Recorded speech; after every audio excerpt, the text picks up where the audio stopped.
All righty. Good morning. Good morning, everybody. Happy Tuesday.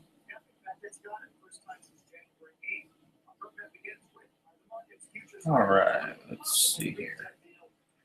What a jump in these markets, huh? Holy moly. All right. Good morning to you, too. Yep. Good morning. Good morning. Good morning.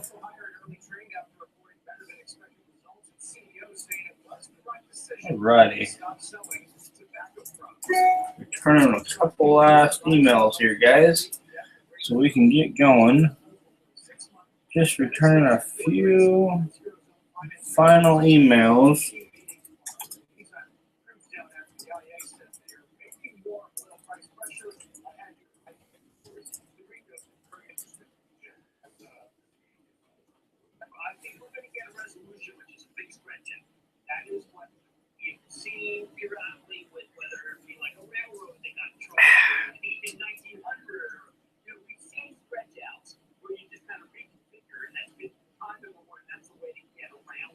Okay.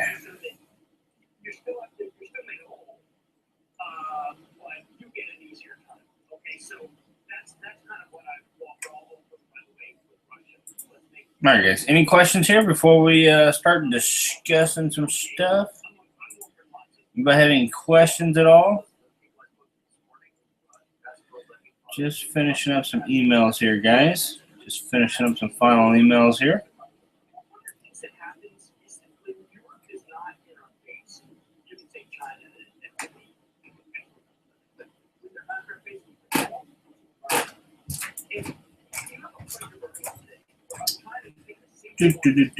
Do.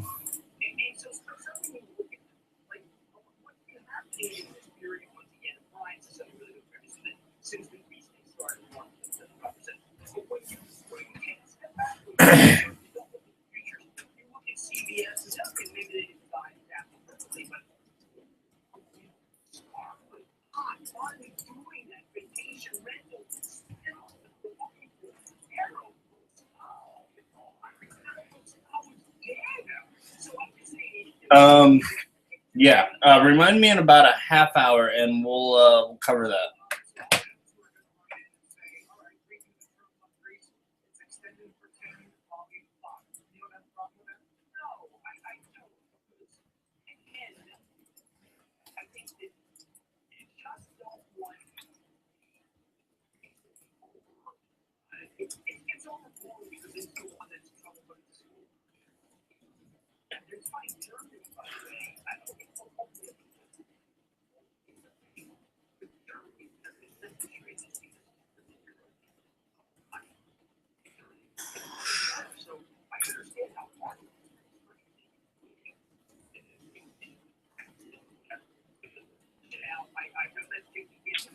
All right. No. Just because this popped up, that doesn't mean I'm going long necessarily. By no means. No, just because we had an early morning pop, I actually prefer this. If we're going to get some strong selling, I kind of prefer this. And we'll talk about that whenever we start to go over the S&P here in a little bit. No, this has not discouraged me at all whatsoever.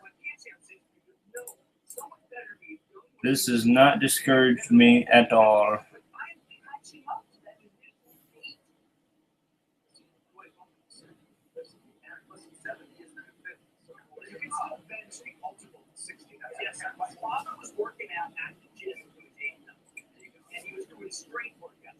Yesterday, it was such slow volume. I did not participate in the afternoon.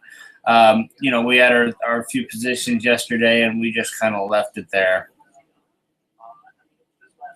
So, yeah, it was nothing I was interested in. It was so slow. I mean, so freaking slow that I really had no interest in it.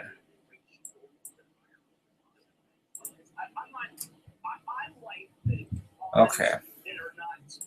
I'm done replying to emails, guys. Now we can get started here and move on.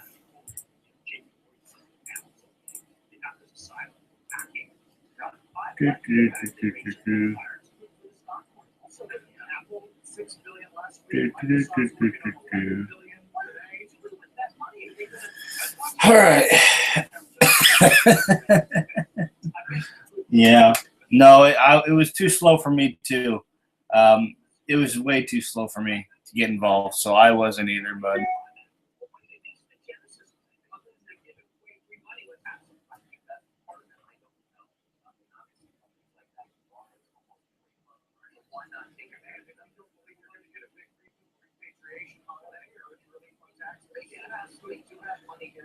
Sure.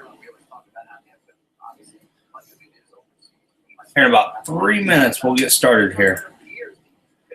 About 3 minutes.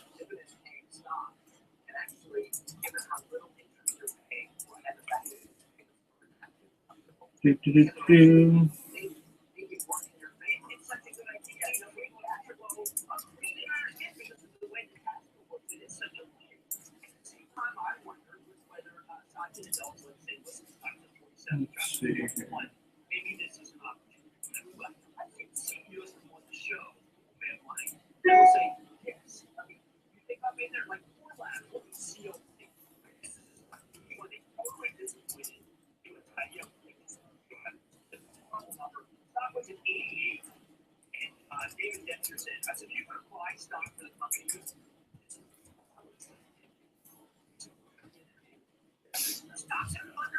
Dun, dun, dun.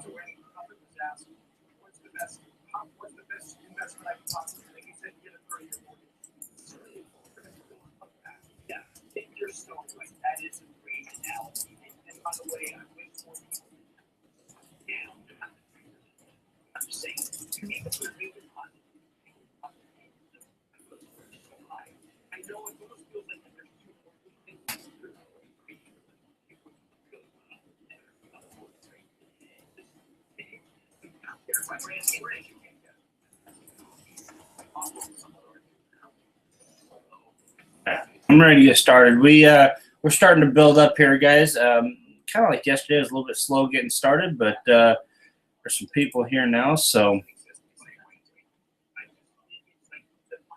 good deal. There's some people here now, so let's go ahead and move forward here.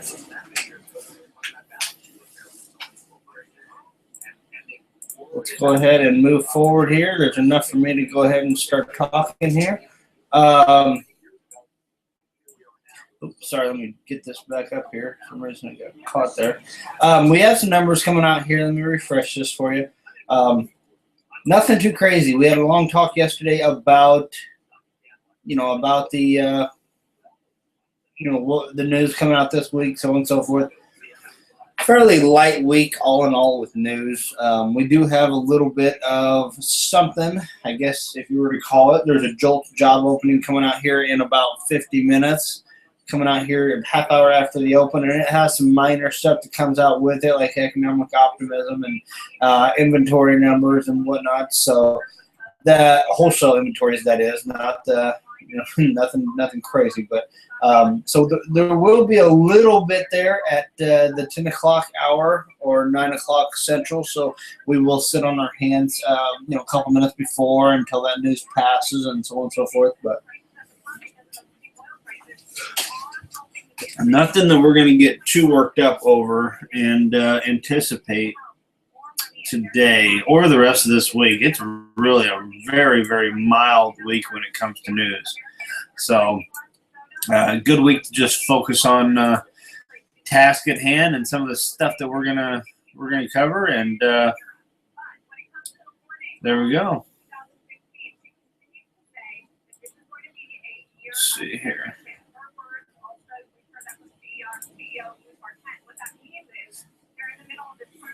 I'll still be interested. Yeah, this here. You know what? I think I'll start maybe. Maybe I should just maybe I should just start with a start here on the S&P, and then we'll work around it because I'm getting a lot of questions here about the S&P. So basically, no, I'm not necessarily going long. Just because this thing popped up here at 6 o'clock this morning does not mean that I'm going to be long today. Now, at this point, there's not much for me to do. You see, we still have resistance up here. Everything is still in alignment here. The thing that's frustrating for some is the fact that we popped above the previous day's highs. That's this green line here. So we actually popped above that green line, above that previous day's high. So that kind of puts us in a little pickle here when it comes to shorting. Shorting, I'm definitely going to want to get down below that previous day's highs. And in that situation, it'll be great. We'll be ready to short by that time. But what happened here is we popped up here. People are kind of like, what in the hell's going on? We're thinking you're supposed to be shorting down to these lows. But you got to realize, we talked about this just yesterday when it came to how to play the gaps. And remember yesterday, our game plan going into yesterday, it was key that we understood what we were looking for when we started the day. Remember our 1, 2, 3 different methods here on what we're going to look for when they gap was. Yesterday, we went for option number 1, and we said, hey, it ended up working out perfect, and that's what we followed all day long. Today, it's going to be a little bit different. We're gapping up today to resistance. Remember, yesterday, we wanted the market to sell off, and we gapped down. So what did we have to do? We had to see the market trickle its way up and then find some sellers and then push us back down. Sure enough, that worked wonderfully. Today, we have the market gapped up and pushing higher. It's like, what do we do now? Well, we actually want the market to sell off. So either this thing is going to open up and we're going to have some nice, strong push here on the market internals down below. We're going to have a really, really strong push. And not only that, this thing is going to gap up and then continue to trickle higher, because it will trickle higher. It's not going to shoot higher. Now, if it sells off, you could see a pretty quick drop, and that's where our opportunities come. But you could see it just trickle higher, and as long as the internals are pushing higher and everything looks good, this thing is just going to trickle higher. I would be very, very conservative in my approach long, but we're going to discuss all that if it happens, because it's not like I don't want to trade. It's just I want to be very cautious because we're at resistance. Our best opportunity is to short this. You guys completely understand that as well.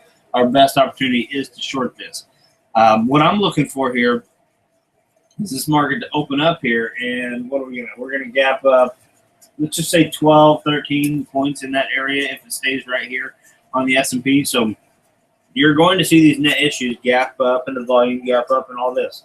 So with that, I wouldn't mind seeing this thing show lives that, hey, we want to, close the gap. So we want to close the gap, right? That's the first. And then as it closes the gap, it doesn't just have a pullback for the gap. It actually has a sell-off for the gap. In that situation, you will have something that looks a lot like this last push up here. Now, history repeats itself most of the time. You see, as we pushed up to this resistance last time, we had this big red candle, which was a wonderful start, but then we had this big pop up, and we're like, what in the world is this doing here? Sure enough, it was followed by some nice selling.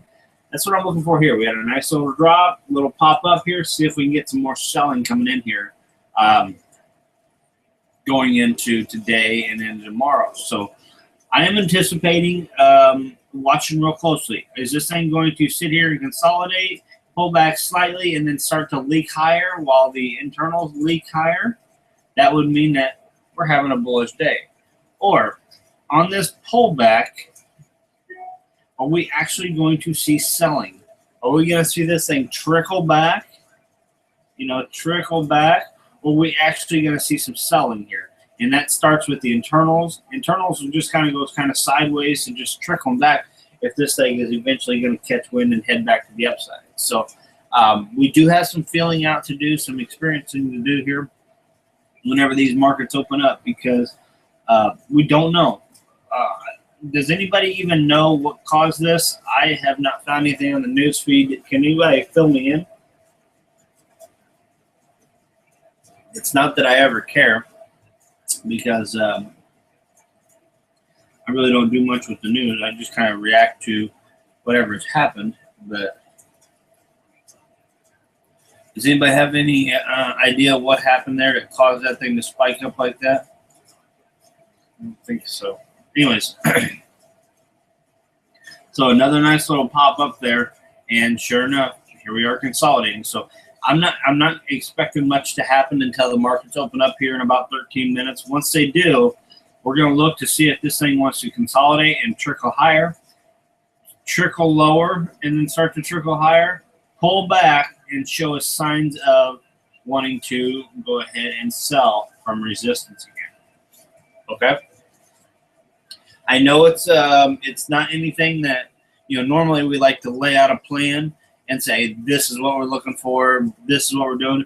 But right now, we have to open up this market and say, hey, what do you want to do? Okay? We're literally sitting here saying, what do you want to do, market? Because as of right now, I'm not doing anything. I need to wait for you to open up, start to trade, start to behave however you want to behave, and then we're going to jump on board with you if it meets our, I guess, our goals or whatever you want to call it. Okay, so not really a real defined method this morning. Not really a defined, approach to the market, but we are definitely prepared with multiple approaches should the market do one thing or another.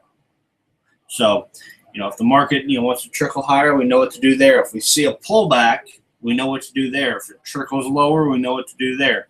So we're just preparing ourselves for each scenario, because we did get a gap up here that we weren't necessarily anticipating going into yesterday's close. Okay, we weren't necessarily anticipating this going into yesterday's close.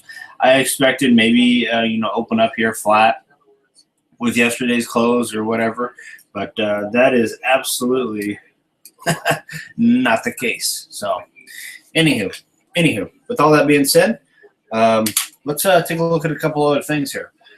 We'll take a quick look here through the indexes. We'll go to the Russell here. As you can see, the Russell's definitely gapping up here all the way over up to yesterday's open. We have yesterday's open here to deal with. So look at yesterday's open. Big topping tail candle there, though, on Friday. Man, that's a beautiful sell-off from Friday. But if you want to blow up here, we got, I don't know why that is sitting there. That didn't make much sense, so I got rid of that. Okay, so much of the same here, guys. When we open up here, let's just watch this very closely. We're the only thing here, unlike the S&P, is we are not going to open up above previous day's high. You notice that with the Russell here, we are not above the previous day's highs here. So we got a long ways to go to get up there.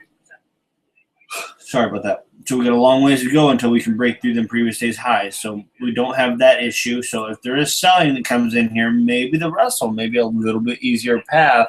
But I do like whenever them S&Ps drop down below the previous day's highs. So I'll pay close attention there. NASDAQ, definitely, just like the S&P, virtually identical. And looking for them to go ahead and do the same.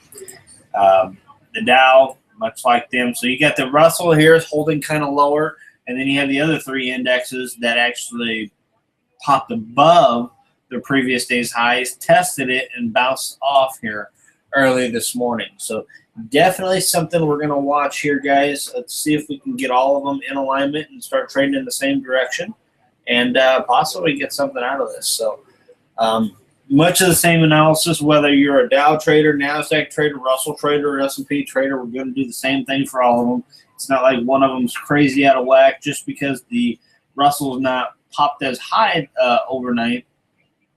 Doesn't mean that we're not going to do much of the same here. Just looking through some of the percentages of Russell's actually, you know, they're all about the same. Never mind. Okay. Any questions here with the indexes, guys? Any question here with the indexes? Crude oil. We're still working on this pullback here. We are still working on this pullback. Let me just do this. We are still working on a pullback here. We haven't stopped. We haven't dropped. We haven't done much here. Remember down in here when we had this initial pop, we were saying, well, then 56s. Go back to the video last Sunday. 56s was the level we were looking for. Now, we popped up here to these 54 and change and dropped, and we're slowly leaking our way higher. I either see us dropping from these 54s again and heading on lower. So if we're able to drop through the lows here and start heading lower, I'd trust it. If not, there's a chance that we're coming up here to this 58 to 60 range. And I see that being the previous swing. So I'm looking for that 58 to 60. So I'm either looking for it to hold these 55s or 54s, this area, or I'm looking at a 58 to 60 range as resistance. Okay? Those are my two resistances here. So watch some previous days lows, as we always do, guys. We're in a big drop here. Only thing is, if you look at all the news, people are talking about oil prices popping up and all this. That can lead to one of two things. You know, you could see some selling coming in after that, or they could be trusted, and you could see a pop up here and a true retracement. Now, do I think we're going to 80, 90 bucks right now? No. But as a trader, we're simply going to look at resistances. We're going to look at the different pullbacks here, and if we don't hold, if we do not hold this swing here and pop below the previous day's low, I would look for a little bit bigger retracement. So, one of two things here on crude. Looking for it to pop on up here a little bit higher, or if it breaks previous day's low, short it. Anything below the previous day's lows, I will be looking to the short side for the crude. Crude's getting really quiet in here on this push up. Okay, had an aggressive push up before, nice healthy drop, and then this slow grind here has been really quiet, really consolidating, really quiet here on this pullback. So definitely something that need to be patient on. But if it is able to drop down below the previous day's low, I think I'm going to get right back, start looking back at it here. Okay. A lot of inverted hammers on this way up here. So very interesting here. Very interesting. So watch some previous day's lows, see if it can break and start to get an opportunity back to the short side. Gold. Gold. Look at this gold here. This gold is remarkable. This gold is remarkable. People is thinking of selling off, and all of a sudden it gets a pop up, and then you get everybody thinking, holy crap, look at gold going higher, higher, higher. And then reality kicks in, and here it is. It gave up all that push here. Whenever it finally, you know, you have highs, lows, and low. Then you're like, holy crap, look at this. We popped higher. Wonk. That didn't last long. Now we're here making a decision. We have our support here. Is this thing actually going to head higher? Or is the resumption of the overall momentum for the last years going to continue, and this thing's going to head right back down? That is the question. We just recently got out of our options here. We were very, we actually sold a spread here.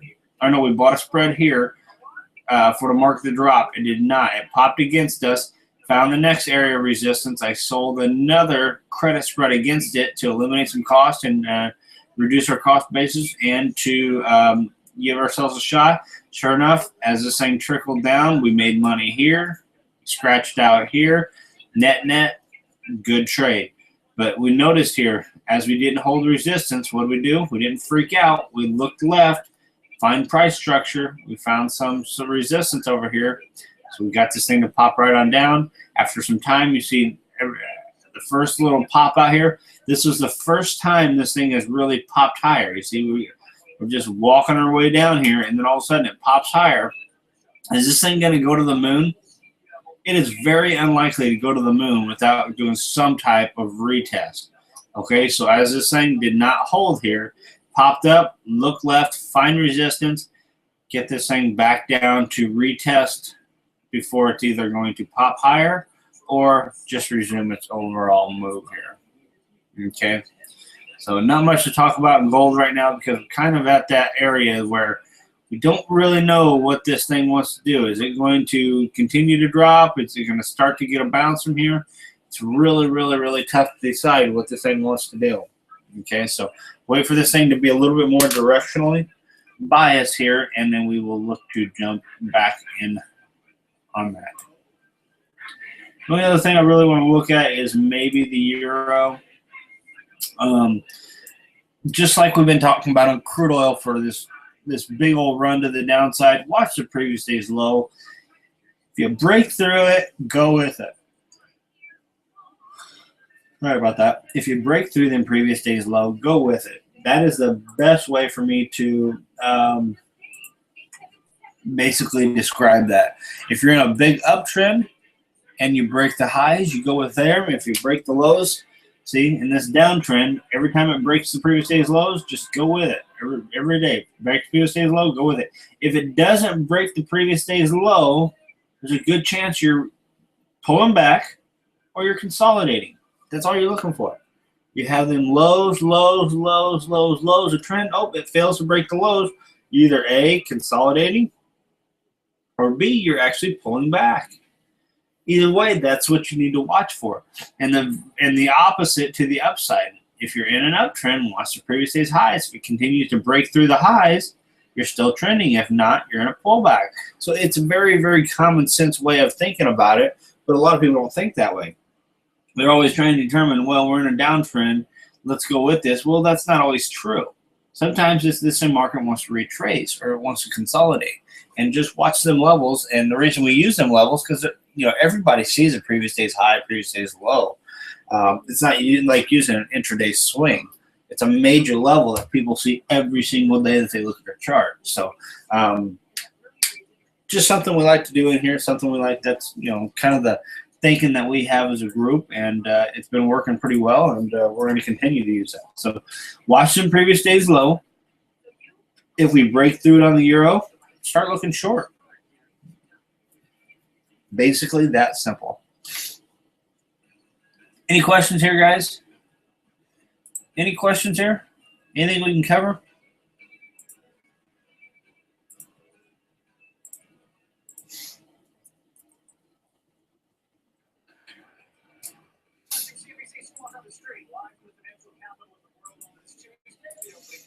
Any questions here, guys?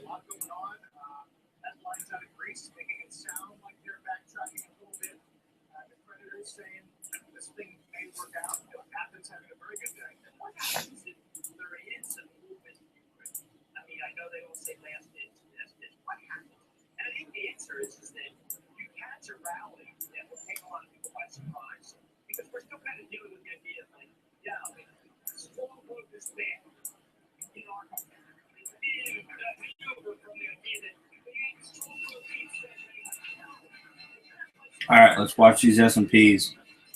See what this thing wants to do here. Watch these S&Ps and see what this dude wants to do.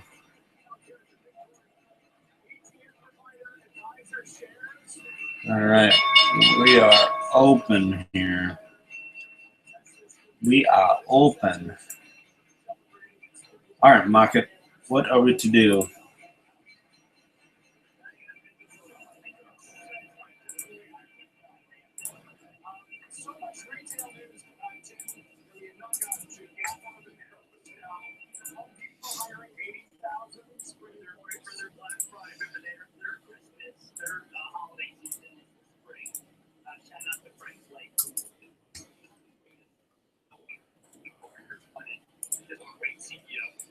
All right.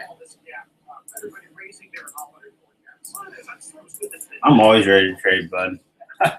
I just like to trade. So now I don't get aggressive. If that came off wrong, I didn't mean it that way. I'm always ready to trade. I enjoy everything that comes with it, whether it's the feeling of it, everything. It's really, I've worked really hard to not overtrade.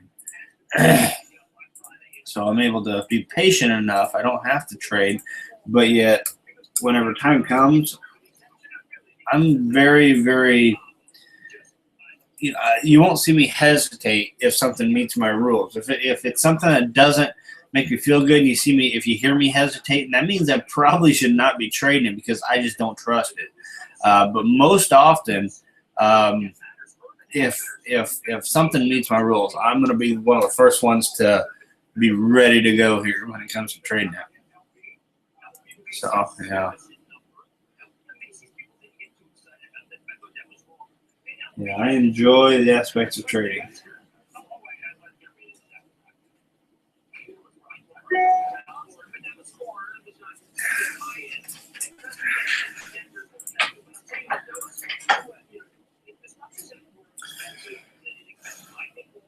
All right, I got a lovely email. My bill is ready at AT&T, or my AT&T.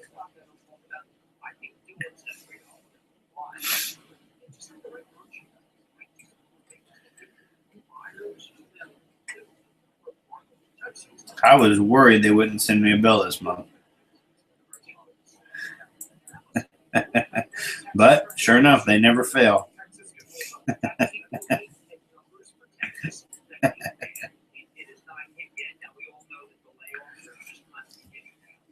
It's funny how that works. Yeah, I know. Yep, they're pretty good at that. All right, guys, let's take a quick look here at what went on. Look at this. We had this fib drawn yesterday, and you notice yesterday we did hold it over and over. This is that area that we wanted to grind up to and then quickly sell off to. Grind up to and quickly sell off from. This little pop-up here technically broke it.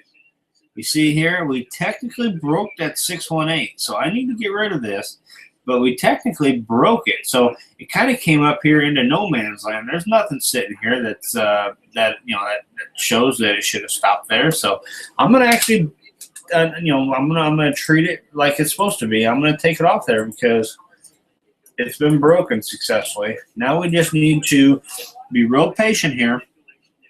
Watch some stuff that we really, that we're paying attention to. We have all these highs from yesterday. Remember the previous day's highs. We're going to watch them really closely here. You can go all the way back to the close here from Friday, or even maybe the highs. So let's just see what this thing wants to do. Right now, we're just kind of holding at these previous day's highs. Right now, it's retesting it. Right now in the S&P as we speak, the Russell's rolled over here. We're testing on the NASDAQ and the Dow, actually breaking it right now on them indexes. So this is interesting here. Let's see what this thing wants to do. Remember our plan from this morning. That's looking at these internals. Right now, we're seeing no sell-off right now. We are here in the volume. We're getting some selling here in the volume, so that's encouraging.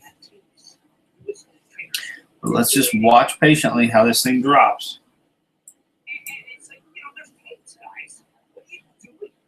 Let's watch patiently as this thing drops.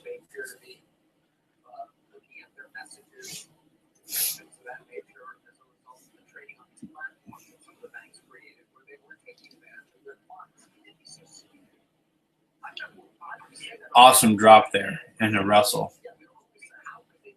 Awesome drop in the Russell, but we're not getting any pullback on these indexes or on these internals. You guys seeing this? This is all we were talking about this morning. The net issues are not pulling back.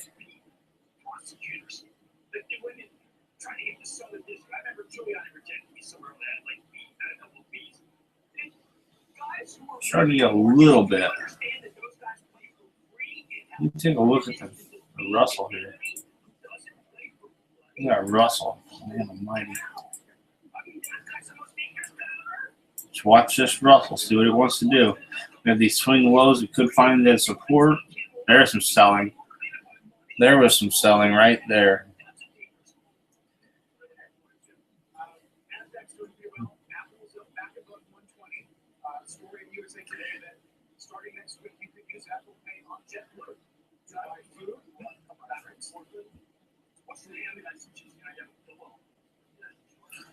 Just watching here, guys.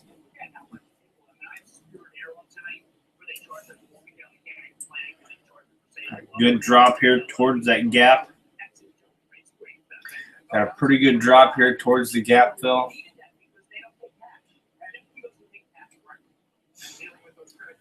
We quickly look at the Dow here. Quickly look at the Dow, where we came right down to the previous day's highs, didn't we? Is that right? I thought we broke the previous day's highs. We did break the previous day's highs, didn't we? Anyways.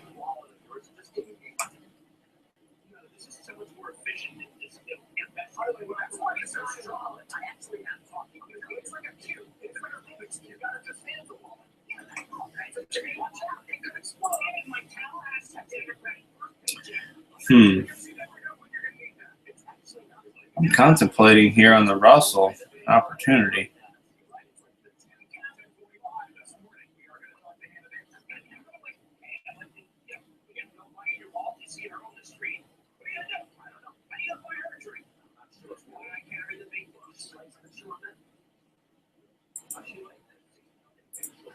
Go to a 1 minute chart. Look at this thing drop. That's phenomenal.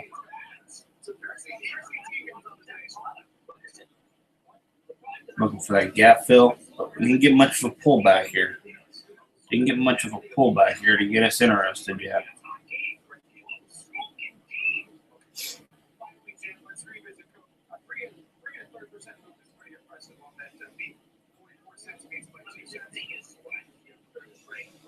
I would like the S&P to get down there, but if it's not, I'm not going to force it, you know.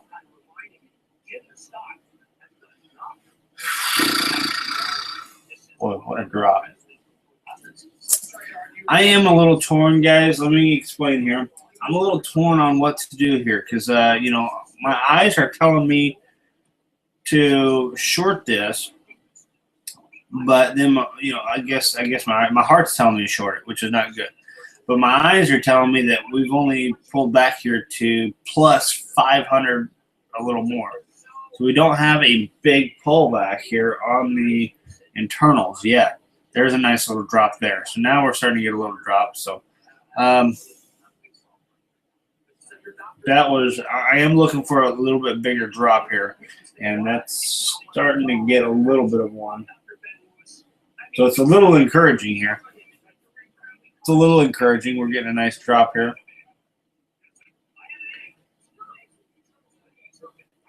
But let me quickly throw a fib up here, and I may look to short this dude. I am going to short it here. I'm going to short this. Oh, let's see here. I'm shorting this Russell, guys. I'm going to short this Russell here right about these 98. Let me see. Sorry about this. 98.2.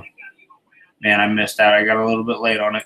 Sitting here trying to talk. But 98.2 right now. If it wants to pop up there and get me short, I'll take it. 98.2. Sorry if we missed this one, guys. See if it'll pop up there and give me a 98.2.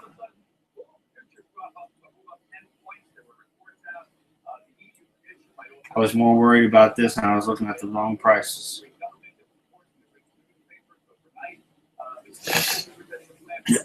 Should we drop down our order to get? No. I'm not chasing anything. If I miss a trade, I miss a trade. It happens almost daily. So no. I will not drop any price down just to get in. No, that is, to be frank, I think that is a catastrophic way of approaching it that could lead to disaster. The reason I get in where I get in is because I'm going to cancel these guys. We're retesting lows here. The reason I get in where I get in is simply one of the biggest reasons is because I know how to manage risk there. I have the right risk to reward. I have the right money management in place. If I get in way down here and chase this thing down to the 96s, it's not that I bring my stop down too. My stop is still up here where I consider the market to have failed. If I get stopped out, then my move has officially failed. So from what would have been in that situation a 13 tick stop, by the time you said that, it would have been, let's just add another couple points, that would have been a 33 tick stop. So that would that doesn't sit well with me to apply that much more risk, and then our reward is basically not even there. So no, the reason I put the stuff where I put it and don't chase anything is because that's where I consider myself to be comfortable with my risk to reward. That is a huge part of that. So you are probably never, ever, ever going to see me chase anything. If you see me chase it, I can promise you it's not chasing it. It's adjusting it by a tick or two. That would be it. Say I had something out there and I say, I need to get in front of this, so I'll move it down a tick or two, and then I'll get filled or whatever. But I'll never actually drop something down to grab a market. I can adjust it if I think I don't have it in the right spot. But yeah, definitely not gonna run after anything. So hope that helps out. Now I'm starting to feel a little more comfortable to the short side, guys. Let me explain. Earlier, I was a little bit skeptical about placing this sell order here, simply because I didn't feel we were really selling. We were still up here plus 500, plus 550, somewhere in there. Not much of a sell-off here from the 700 range. That's nothing. That's nothing to sneeze at. Now we're starting to get down here near the 300 range. We're inside that mid-range here where I consider it neutral. We talk about this all the time with the neutral range. Now I can say, you know what, a gap fill is definitely something that we're looking for here, and start to prepare for that. We got funkiness here on these indexes. If anybody's watching all the indexes, we have the NASDAQ pushing higher. We have the Dow pushing kind of lower, the S&P kind of lower, and the Russell tanking. So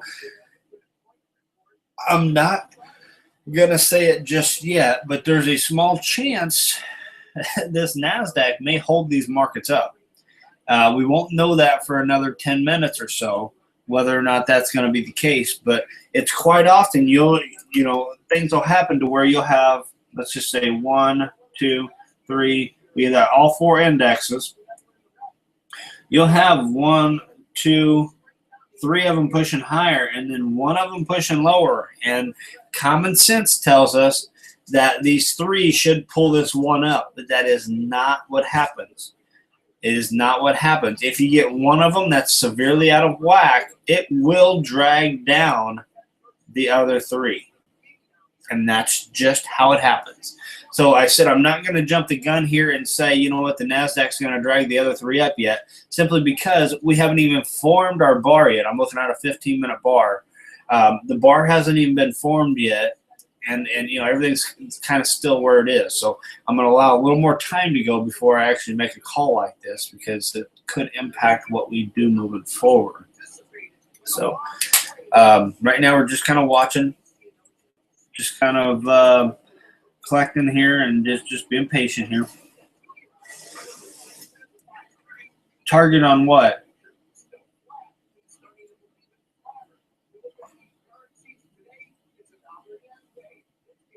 Russell, okay. First target on Russell's right here at the 94.3s. 94.3. Sorry, I had no idea anybody was trading that. 94.3 right there. It's hitting your final target right now. 94.3.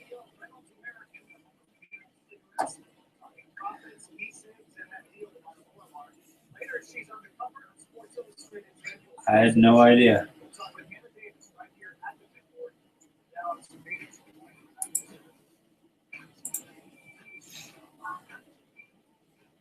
Anybody else? I did not even know. Anybody else actually move or adjust your position to get filled there? You just hit market order. That's why you're okay. That makes sense now. I was wondering how you got filled on that. Okay, I don't. Yeah. All right. I don't use market orders, so yeah, that's how you got filled. So when I say basically I'm looking for a short there, you just kind of went market. Okay, I understand now. I completely understand now.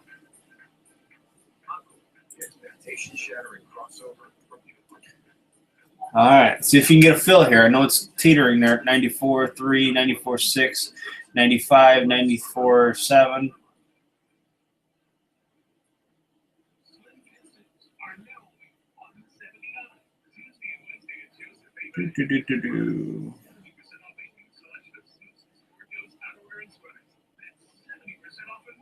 Stops at 96.2. Okay, I'm not sure how you found that number, but that's fine. That's good. That's fine.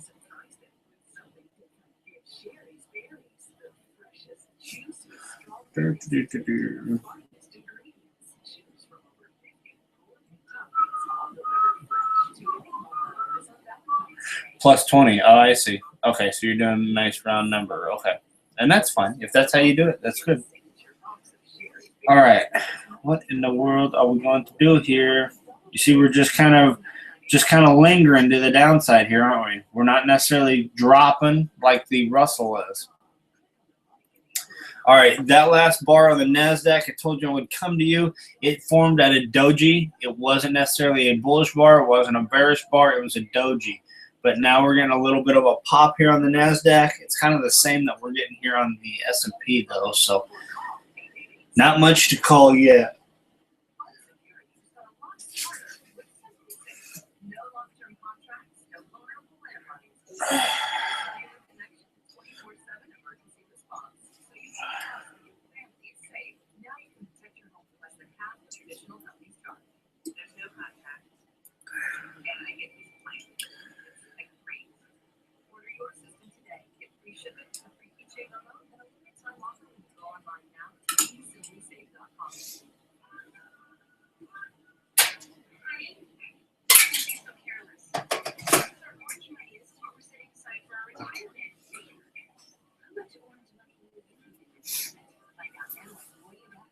Any questions here, guys? We went by about 20 minutes here in the open.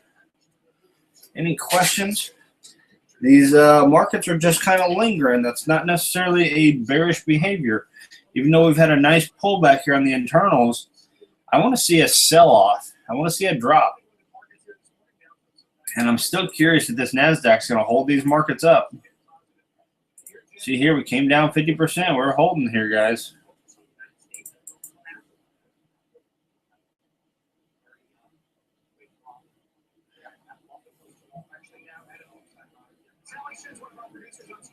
How do you see a gap down, Miguel? The market's higher.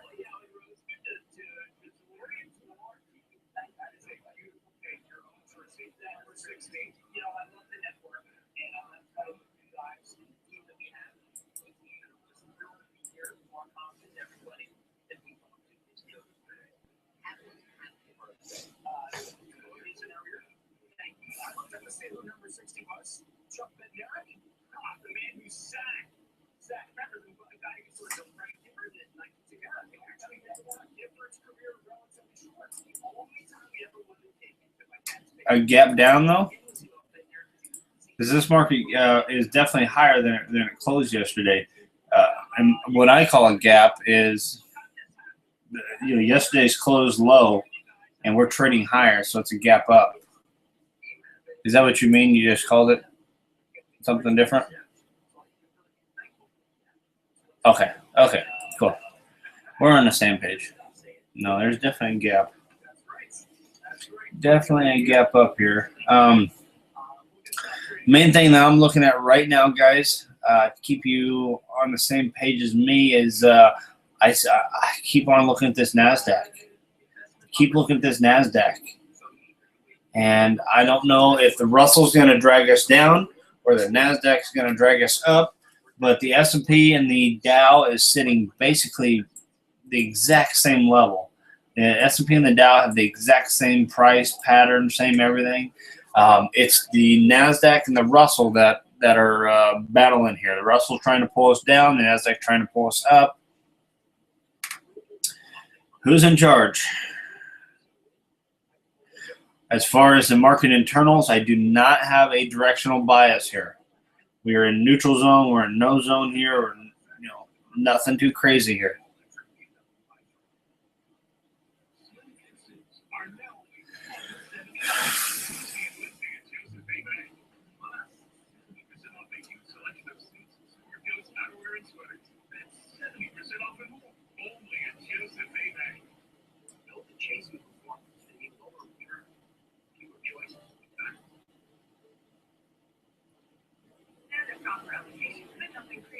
So you can enjoy that second home sooner.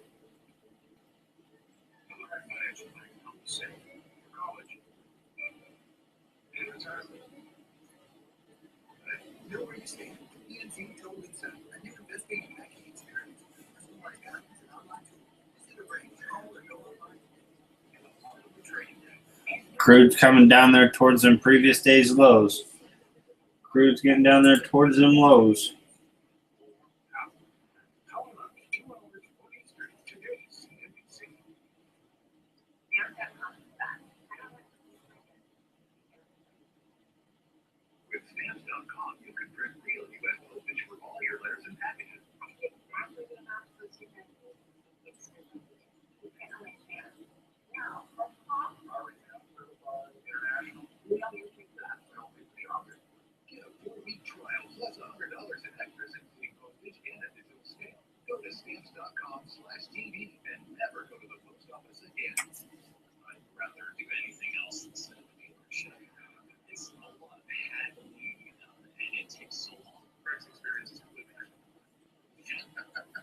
Okay, we got news out in 7 minutes. Let's just see here. Market's really kind of consolidating here, just kind of trickling around.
All right, let's see here. I'm just kind of looking over some of the other markets here. Not much to really report on, guys. We have them crudes down at them lows, as we talked about. If you guys interested in taking a swing at crude, the NASDAQ is, I don't know, it's kind of holding here. We're getting the Russell to drop. That's encouraging.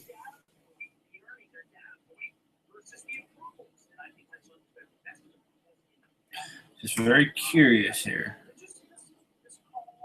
We're getting the Dow to drop, the S&P to drop, the Russell's dropping. Everything's dropping here, guys.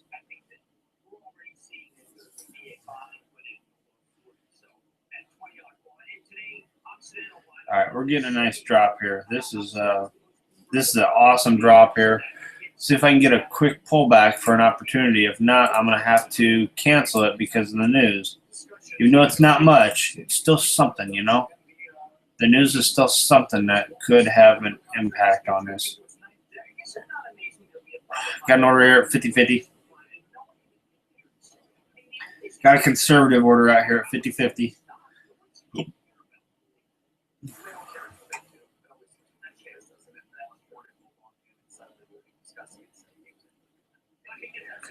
See if we can get a fill here at 50-50. Still watching everything. NASDAQ kind of pulled back. Got a little bit of a topping tail on a 15-minute candle there. we definitely know that the crude or the Russell dropped. The Russell's actually approaching the previous day's low, believe it or not. I mean, the Russell is really getting down there.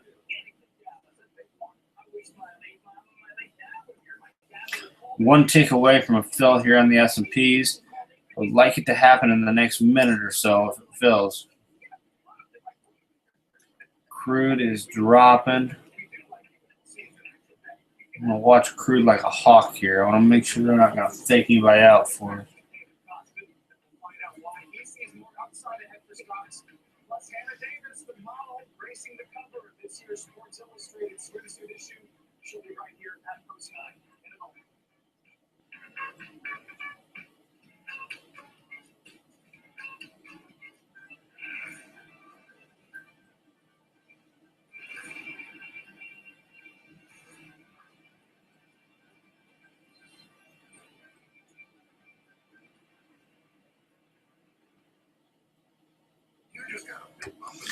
All right, came one tick away and dropped down here nicely. Now we're getting pretty close to news.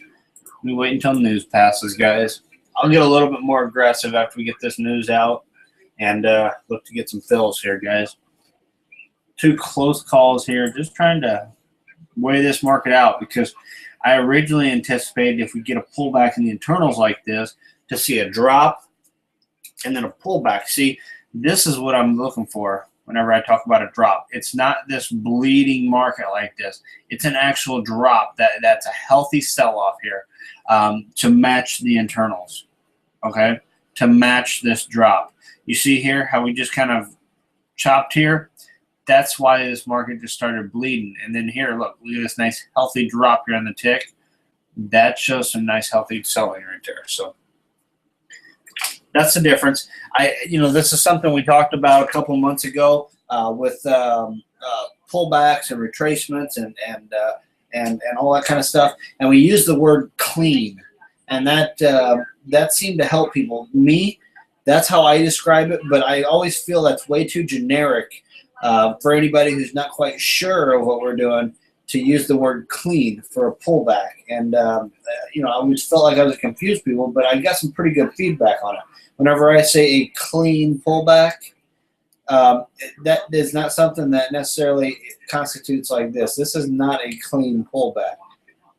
You understand the difference? This would be a clean pullback. This is not a clean pullback. And we had a nice long discussion about that. I got a video out there in the members area. It's called Good Pullback versus Bad Pullback. I've gotten some good feedback from members on that who are looking for like Fibonacci work, retracement work. So anybody interested in that, you can go look at that.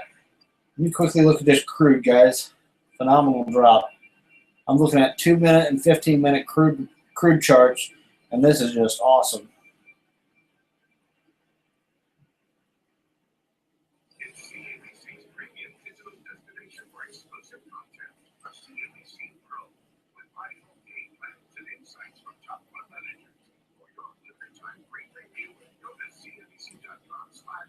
Still looking at a 2-minute chart here. The S&P and the Dow look wonderful. The Russell's down at the previous day's low.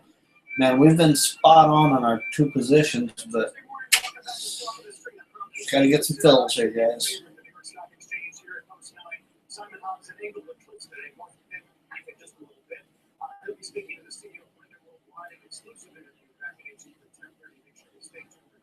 All right. Let's let these news comes out, and then we'll just get right back at it.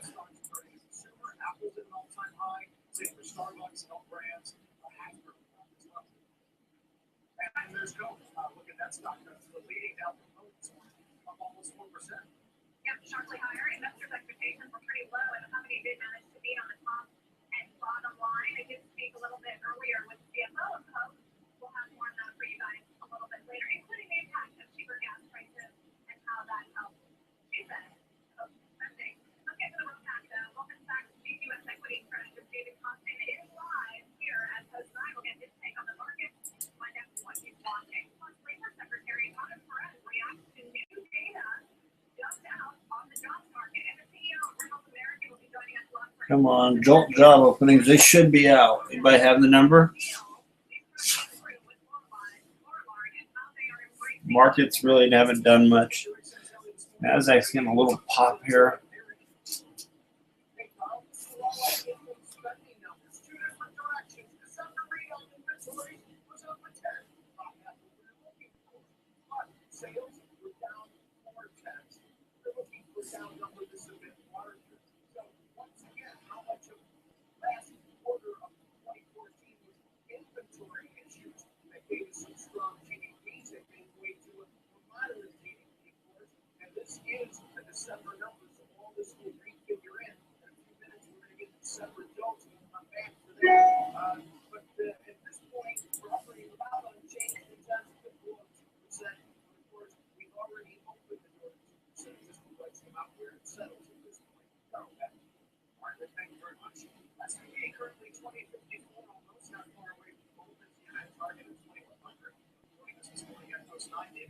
Okay.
All right, guys.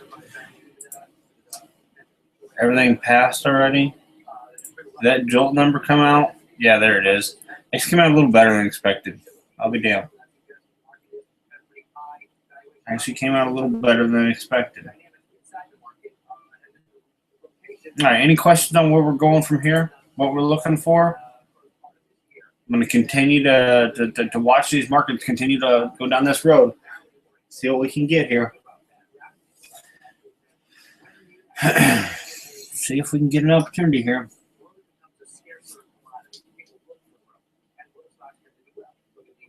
Boy, that Russell's crazy. That Russell went from 1204 down to 1191 like that. That's awesome.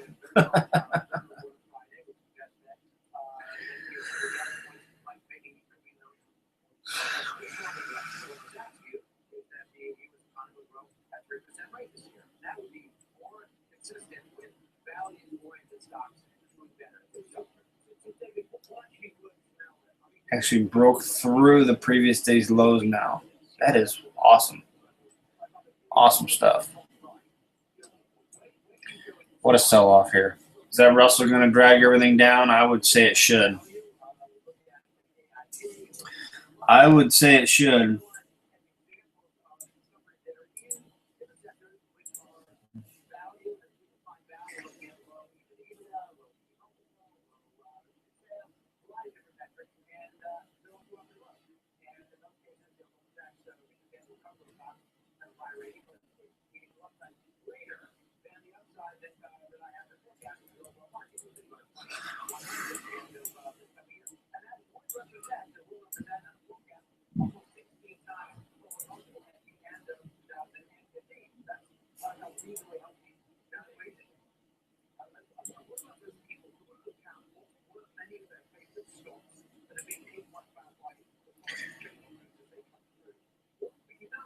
All righty, market. I'm going to get through your support here.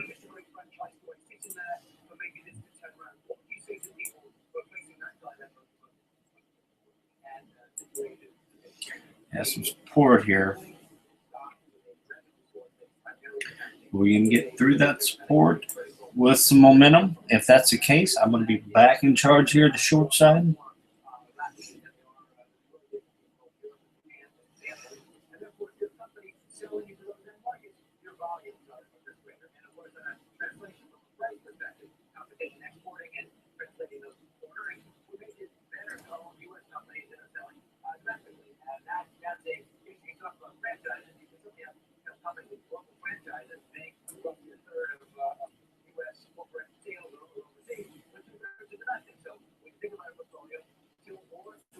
still working pretty well here, down below these previous days' highs.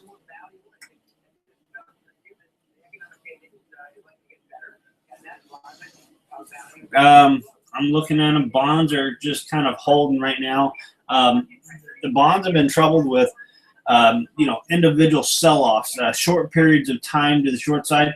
They've been consolidating a whole bunch here the last few days, and then they'll just get a little burst of energy to the downside. So we'll see when that stops. If it can stop here, we got support here at the 30s, and then the next support comes at the 28s. So not much we can do about it. Positions on, but I do see support here at the 30s and then support at the 28s. We'll see if it can hold them, and we'll go from there. But not much I can do here on the bonds in that swing play. I'm just kind of letting that thing work.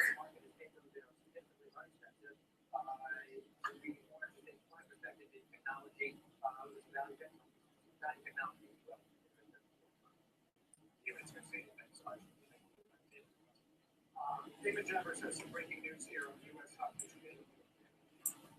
Heidi Cargill of the White House just put out a statement from the president confirming the death of the young humanitarian aid worker Kayla Mueller. She was just 25 years old when she was captured back in 2013 in Syria. ISIS, the group in Syria, put out a notice last week that said they had killed her. Now, the president confirming that she has died, saying Kayla represents what is best about America and expressed her deep pride in the freedoms that we Americans enjoy and so many others strive for around the world. And as to ISIS, the president of the statement saying ISIL, as the White House calls the group, ISIL is a hateful and important terrorist group whose actions stand in stark contrast to the spirit of the people of Kayla. And thank you so much for breaking news. All right, let's switch gears now. We've got some new data coming out on jobs just moments ago for Kelly in Chicago with more on that, Rick. Jones, job openings and labor turnover. The series started back around the turn of the century, around 2000. And this is the best level since June of 2002. With over 5 million, 5.028 million, spent up 181,000 in terms of job openings. Russell, no. Russell's still dropping. Russell's still dropping, but I would say it's still dropping. Not much to really report on that. It's absolutely dropping.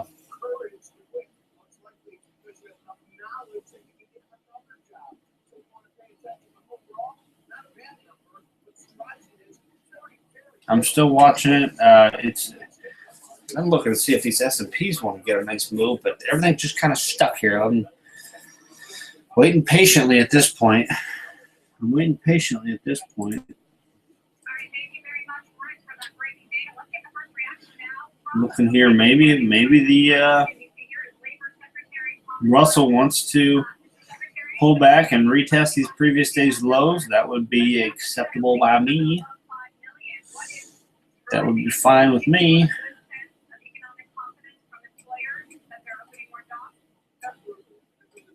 Indicator on top of last Friday's job numbers of a confident economy. 5 million job openings at the second highest in history of this series. You look at the number of people who are voluntarily leaving their job. You don't leave your job unless you have confidence that you get a better job. That's 2.7 million. The depth of the recession, it was something like 1.5 million people because folks were volunteers to leave. And so I'm going to throw an order out there at the 97 or 91.7s. I got an order out at 91.7.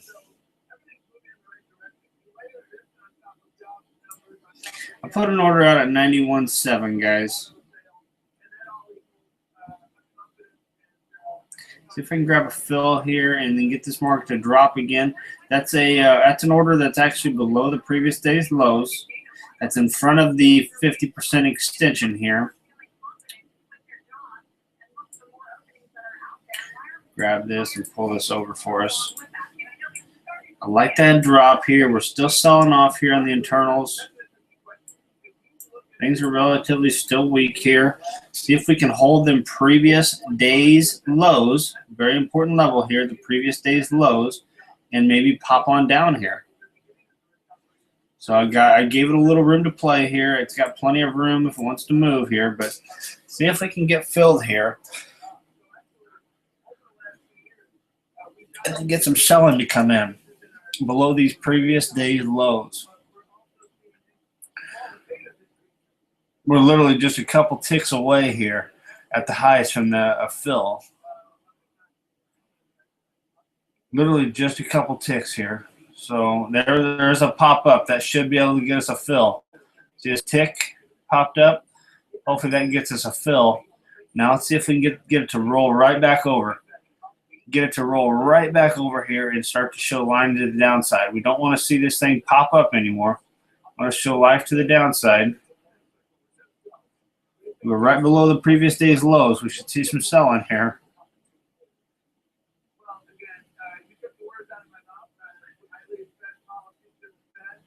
See if this thing wants to start selling again. If not, we'll have to make adjustments. But right now, let's just see if it holds and starts to sell off here.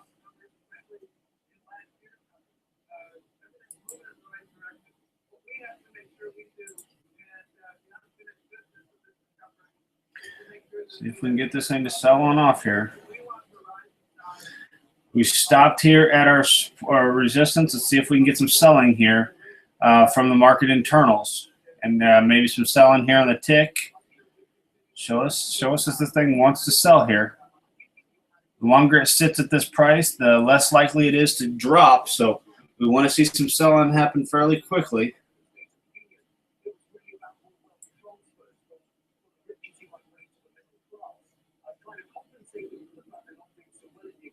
We want to see some selling happen pretty quickly.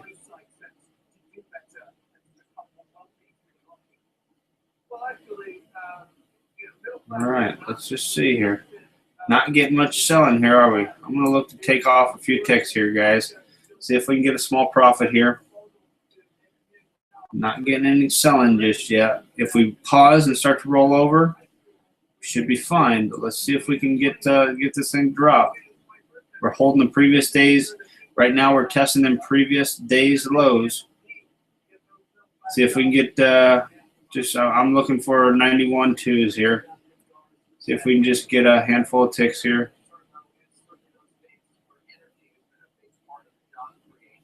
It's already been down to that level so far.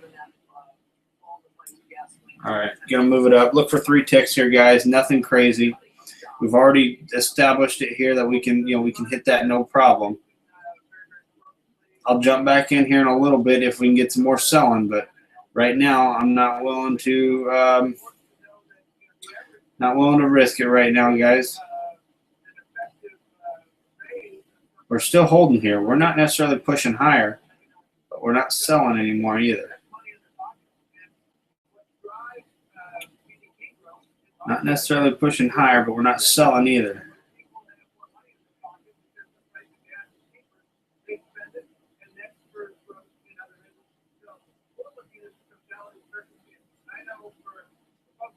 Right at the previous day's lows. And these swing lows here. Just make sure it holds the resistance.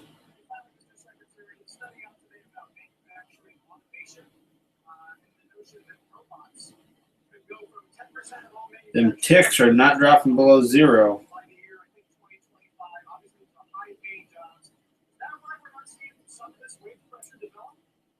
See what this next tick does.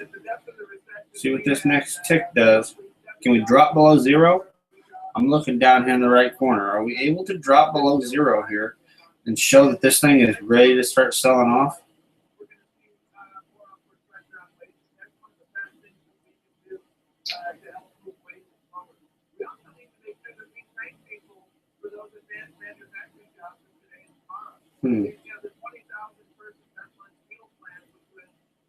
One tick away here.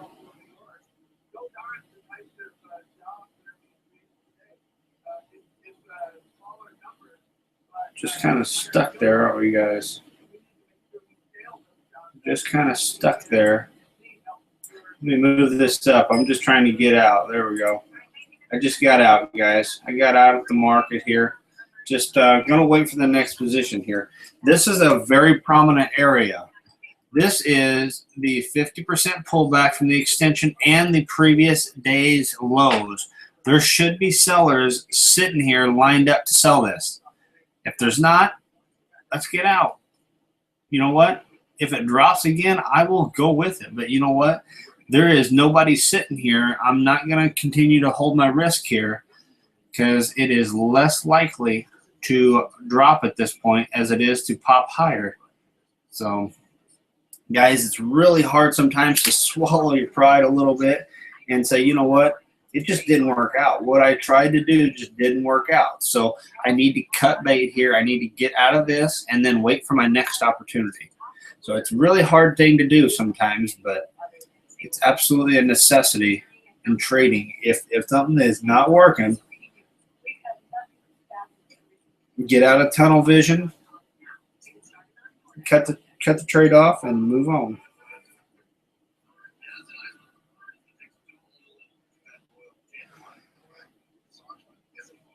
Here we are with the S&P pushing back up to the previous day's highs.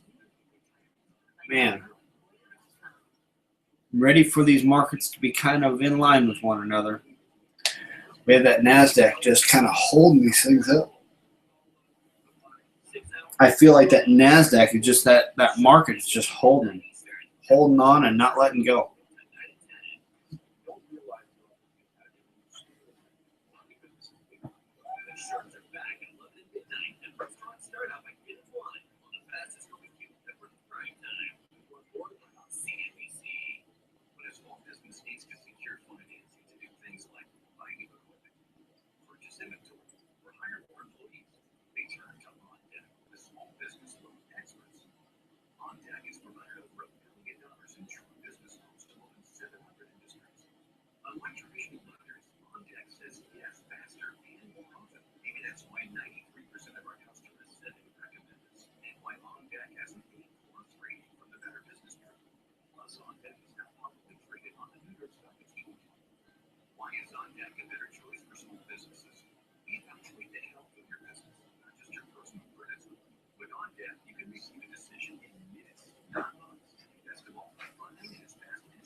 All right, let's see here.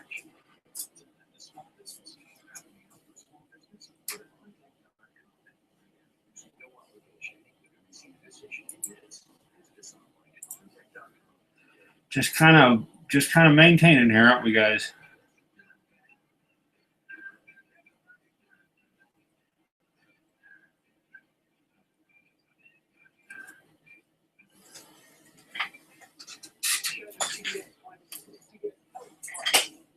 Kind of maintaining it at this point. That's what I see. See if we want to drop again. There's a lot of options either way.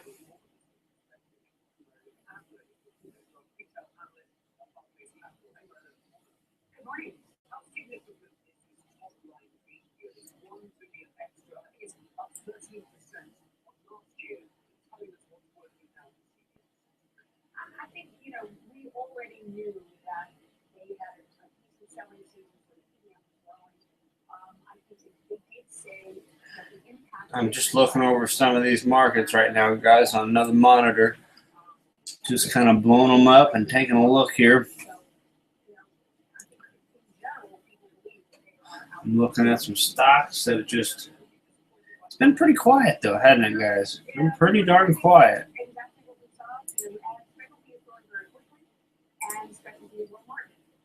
So that's, it's just what you have to factor in.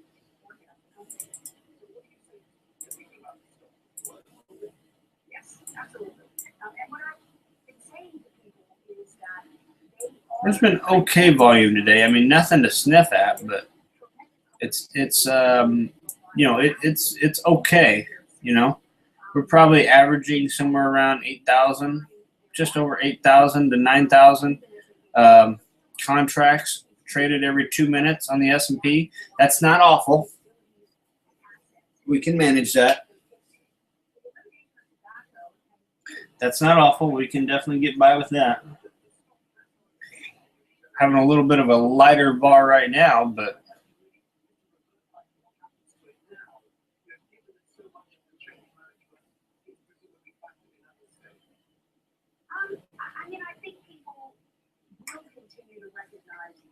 Anybody place any trades today? Anything going on out there, guys? What have you guys been trading?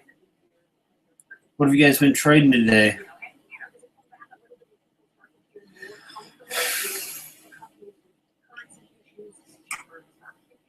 What's everybody been trading today, guys?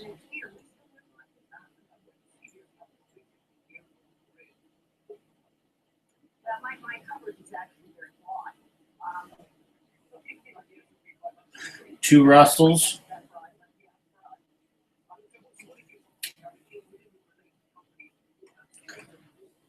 Two break-evens on crude. I'm not sure where you got them, but okay, that's okay.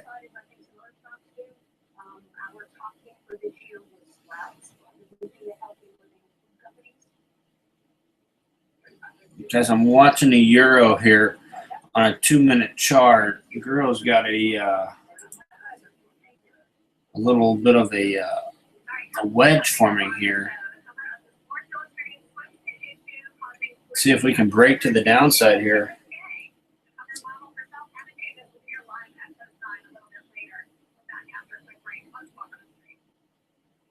The CNBC Real-Time Exchange Market Snapshot is sponsored by Interactive Brokers.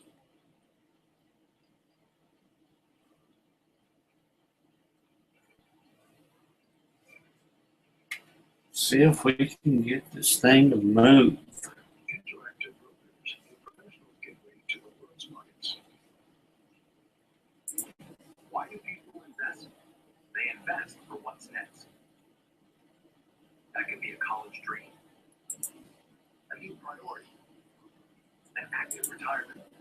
Whatever next is, it takes smart investments managed by experts who actively spot risks and opportunities. Franklin Templeton has been doing that for over 65 years, helping millions of investors achieve what's next. Franklin Templeton Investments, gain from our perspective. Yeah, it's Valentine's Day. It's Saturday, but there's still time to go big boy for your Valentine. Go big, just big on the love bear from Montana. Big, he's cool. Oh, so. All right, come on, let's drop here, guys.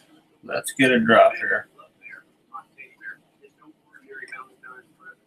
It shows that you were thinking only first, you know, big way. Think about it. Who wants to spend a lot of money on flowers? God, this is good for a few seconds.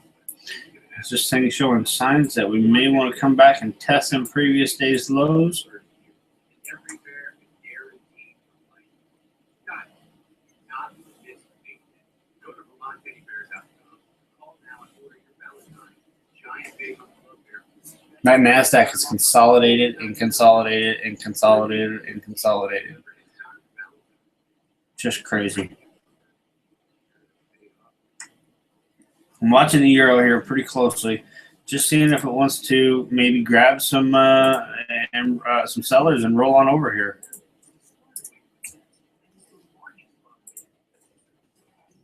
If it wants to grab some sellers and roll on over here.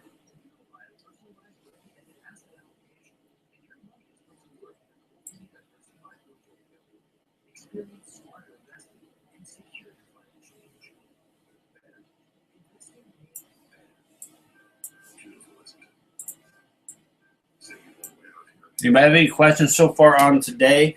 Volume hasn't been bad, but it hasn't been great either. So we have had some opportunities we're looking at. I fully anticipate to have some more, but yesterday was some of the lowest volume we've dealt with in a while. Yesterday was pretty rough with volume. Today's not too bad. It's not on the high side. It's just kind of there, you know. It's contained. Continues to maintain in that okay area.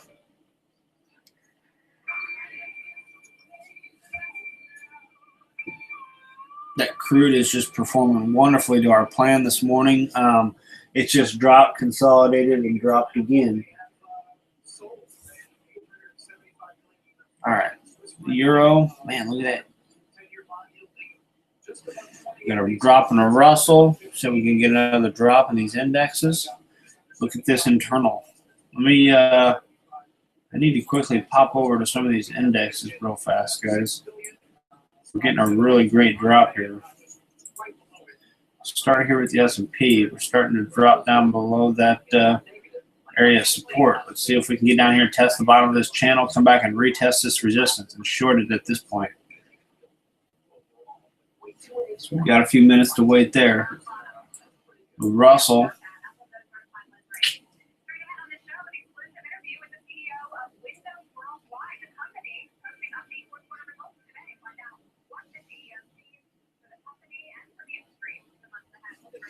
You got crude oil. Boy, is crude ever extended here. I know crude can stay extended, but it is extended here. 1 leg, 2 legs, 3 legs now.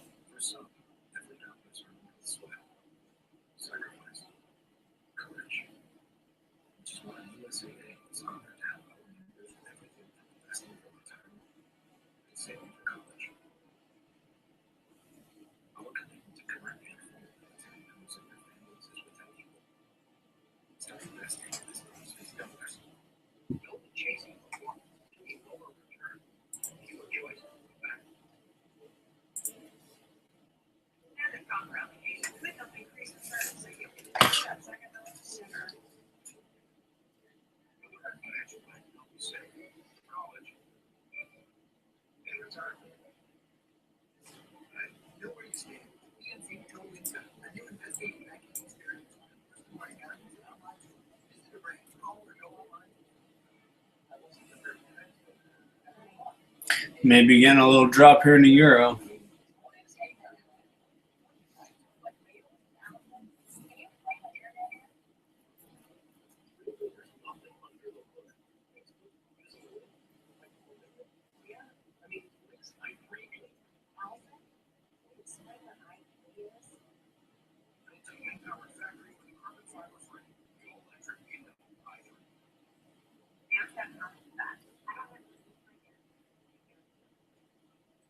With Stamps.com, you can print real U.S. postage for all your letters and packages.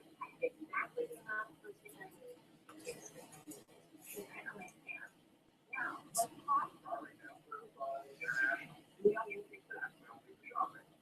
a full week trial plus $100 in extras, including postage and a digital scale. Go to Stamps.com/TV and never go to the post office again. I'd rather do anything else than sit at the dealership. It's a lot of handling, and it takes so long. First experience is completely different. Yes, Mike has used TrueCar. At TrueCar, we'll show you how much others pay for the car you want and how much you should. Still watching here, guys. They treated me so well, and just such a easy experience. Get your car and get back to the life you love. Welcome to the future of car life.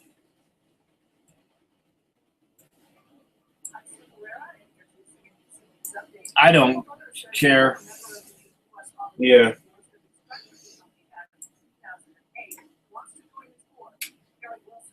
I don't have a preference. Whether it be tick charts, bar charts, range charts, I don't care. I don't have a preference. So, yeah, I think you should use whatever makes you comfortable because, it's fun. If you're looking for my recommendation, it's whatever in the world you're comfortable with. As I don't really even care. I use all of it, so it doesn't.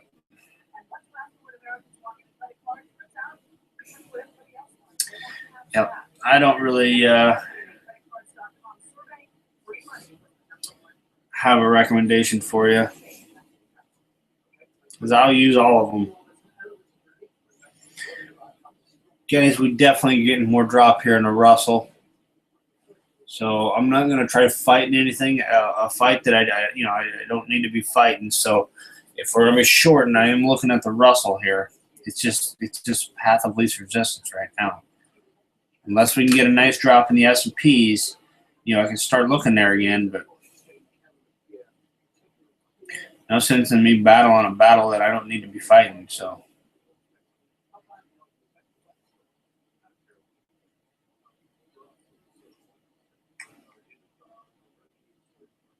This could get the S&Ps dropping. This most recent drop here, this could get the S&Ps and the Dow going. This could be what gets them going.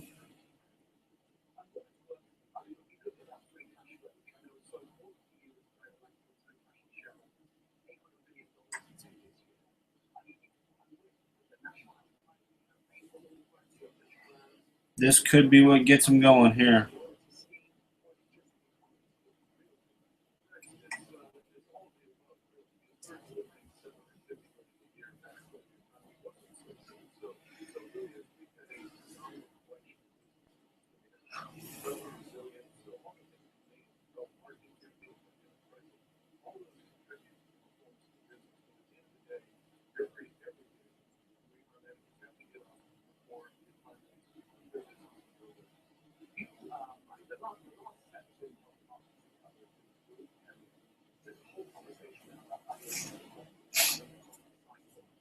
All right.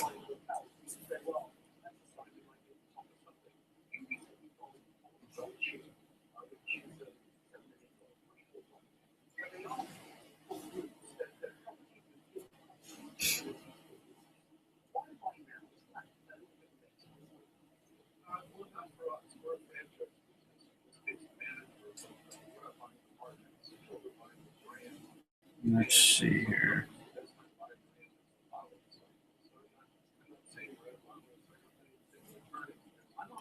Getting that drop there in a euro. That's going to give me an opportunity there. Getting a drop here in the indexes. I'm going to look here as well. Let me go look at the euro, and I may even place an order here in the euro.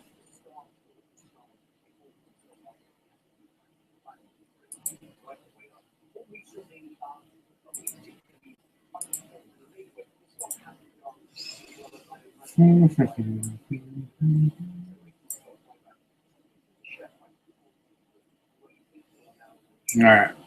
I do have a short out here on the euro at the 09s. A short on the euro here at the 09s. See if I can get a fill and get this market to drop. It's a technical break to the downside. It's a wedge that formed and we broke to the short side. It's a technical pattern to the short side here. See if we can get it to pop on up here, get us a fill at the 09s, and then roll on over.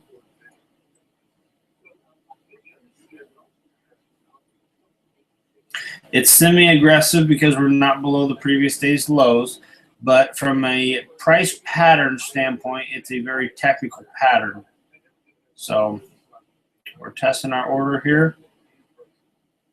Testing the 09, see if we can get filled. We're sitting right at the 9s here, guys. Come on, let's fill it. There we go. See if we can get this thing to drop on down.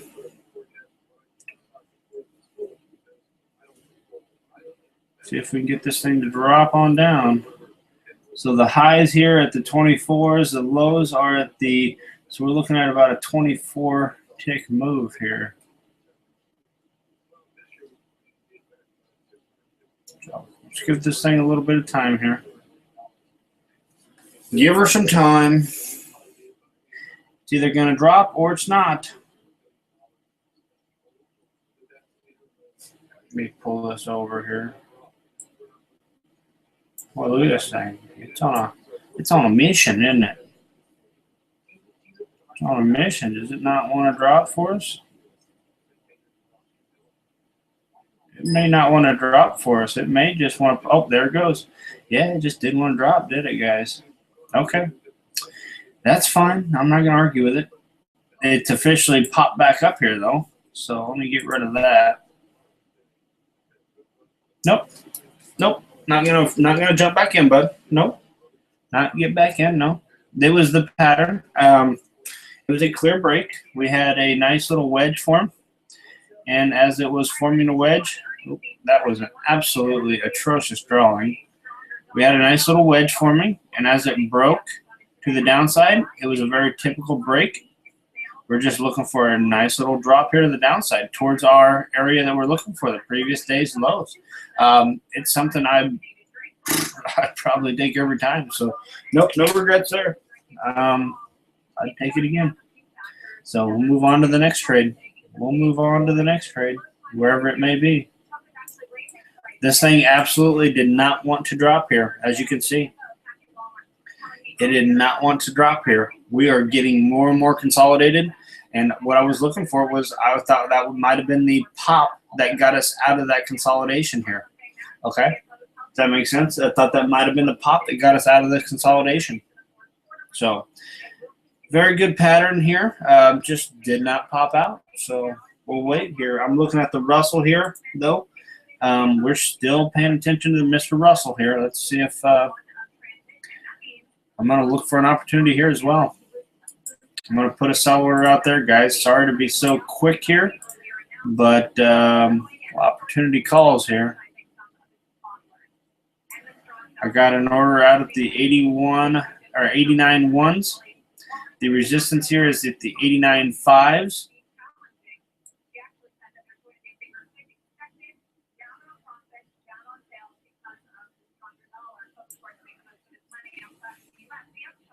See if I can get a fill here at the ones.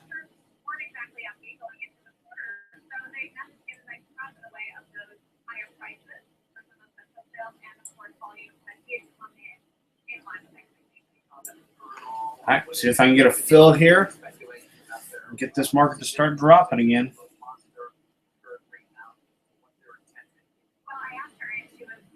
Any questions on this position, guys?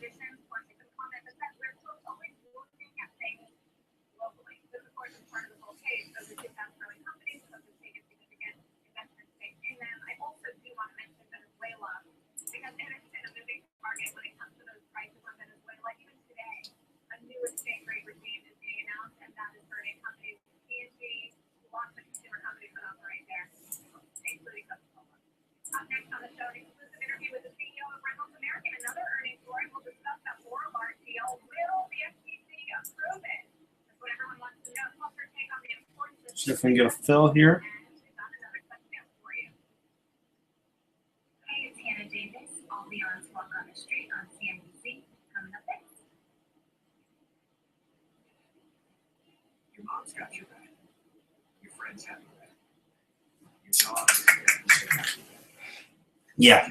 Yep. That was a price pattern there on the euro, which actually I'm building a price pattern page on the website, to be honest with you. I've gotten a whole bunch of sample images, and I'm just going to put a whole bunch of patterns on a page for price patterns. We'll talk about that whenever that time comes. His heart attack didn't come overnight. Today's doctor has one of their asthma regimen to reduce the risk of another. Be sure to talk to your doctor before you begin an asthma regimen. I've got small business, and everybody said you should be promoting it with Facebook. I use Facebook for myself, but I had no idea how to use it for my work. Then I heard about web.com. They told me they would build a professional Facebook page for my business for free. All right, let's get some selling here, guys. Nice quick pop up.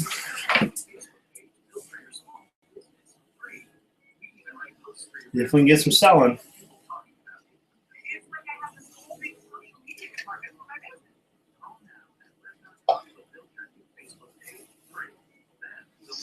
We want to see some selling here.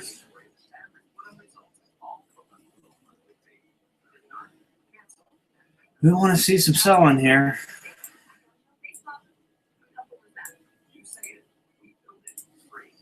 Call 1-800-862-8684 today. All right.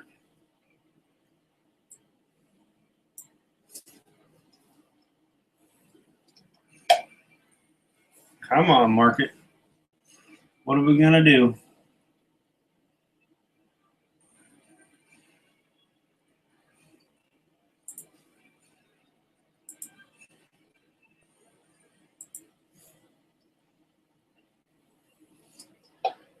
What are we going to do here?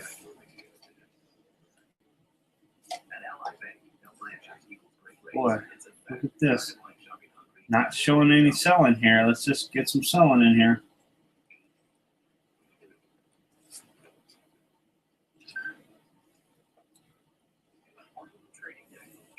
We need this thing to sell and hold.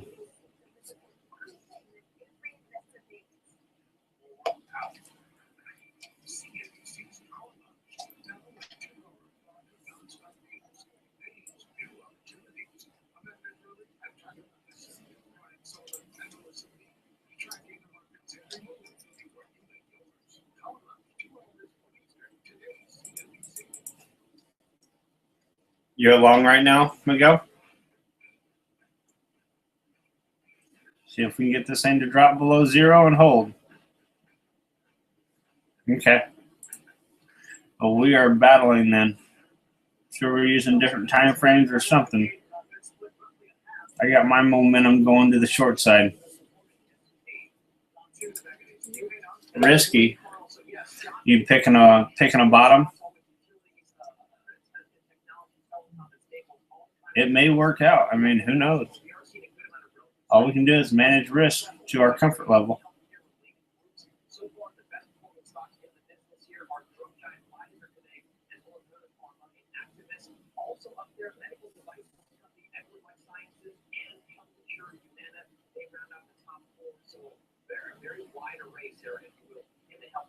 What's 2048 quarter? All right, thanks very much, Tom. Speaking of earnings movers, cigarette maker Reynolds American out with earnings this morning, coming in line with what analysts were looking for. Investors also watching the announced merger very closely with Walmart. Reynolds saying that it remains confident that that $25 billion transaction will close in the first half of the year. Joining us now for an exclusive interview to discuss Susan Cameron, the CEO of Reynolds American, live from Winston-Salem. Good morning, Susan.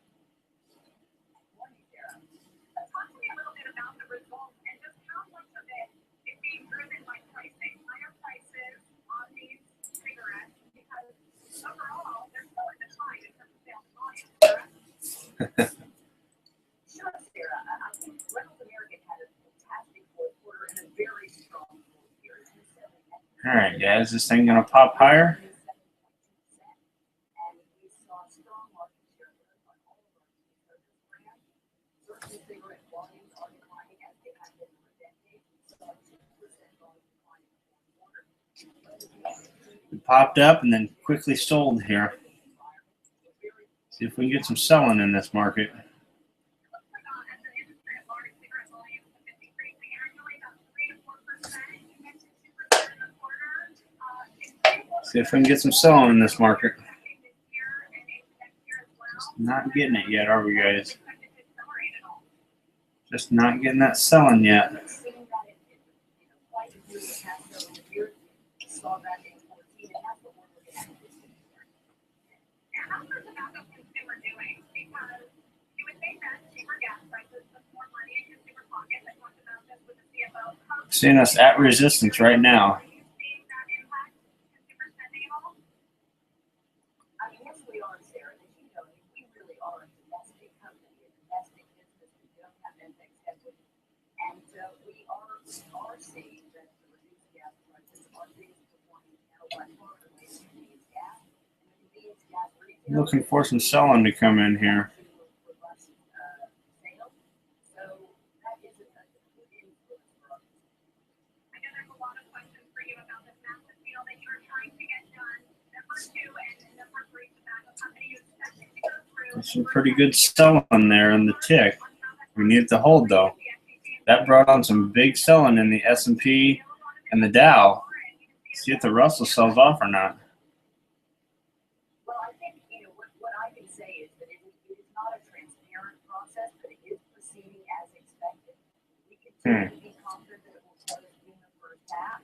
And of course, Let's see. Early signs of selling here. Let's see. Nice quick pop to the downside there. No sense in me keeping the risk on after that, so I'm at least going to drag my stop down.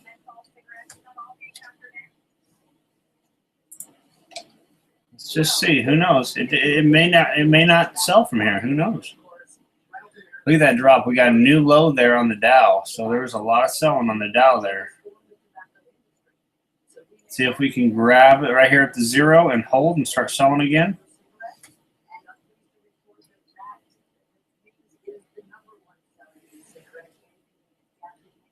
See if we can get some more selling here. We pop back up to 0. That's what we're looking for. See if we can get some more selling here, guys.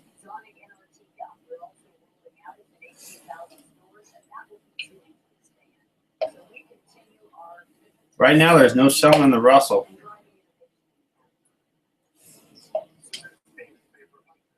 Which window below? I'm not sure what that means. Looking at the tick, holding 0, showing some more selling.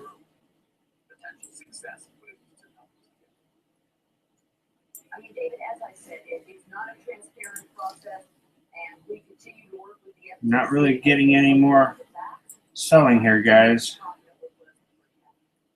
See if we can get some more selling in here.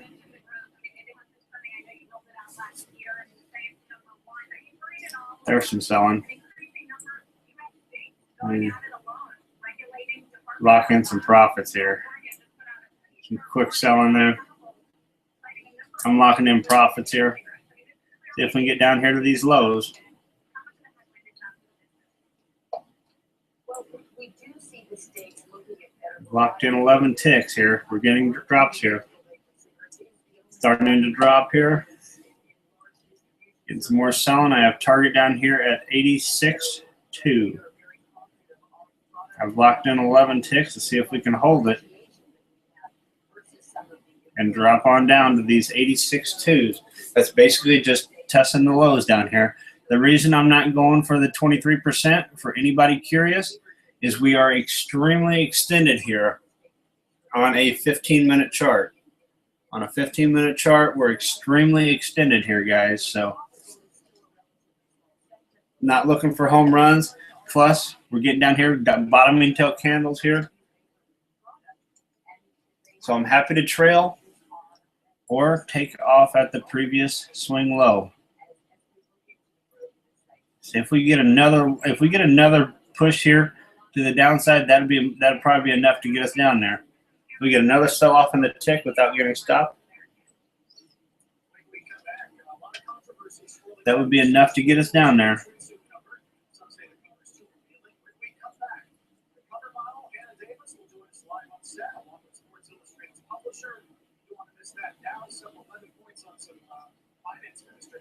See if we can get some more selling in here. One more push.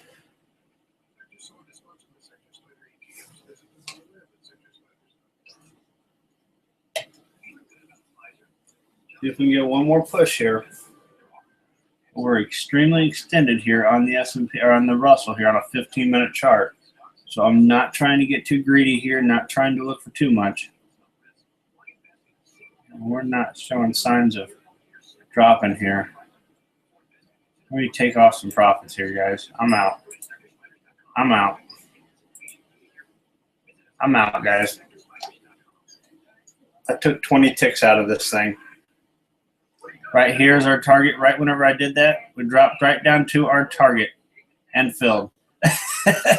For any of you that left it at 86.2, there's your fill. So good trade, guys. 86.2 is just filled. So good trade, guys. How'd you get a $73 win, Miguel?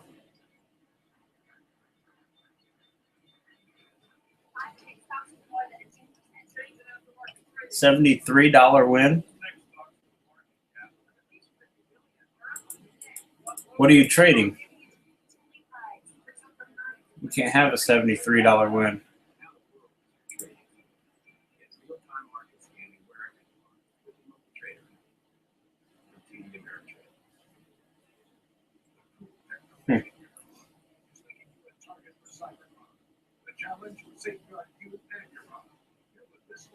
Yeah, but $73, it's got to be an even number.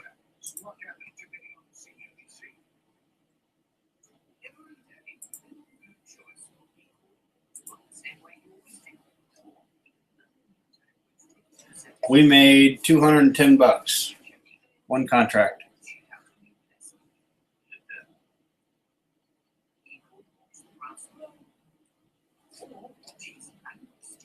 If you held out for the 70 or the 86.2, the final target that we just discovered,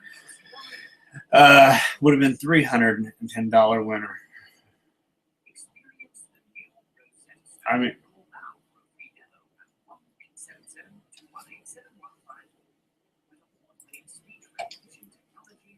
does anybody have any questions about why I chose to take 86.2 rather than down here at the 23%? Does that make sense to everybody?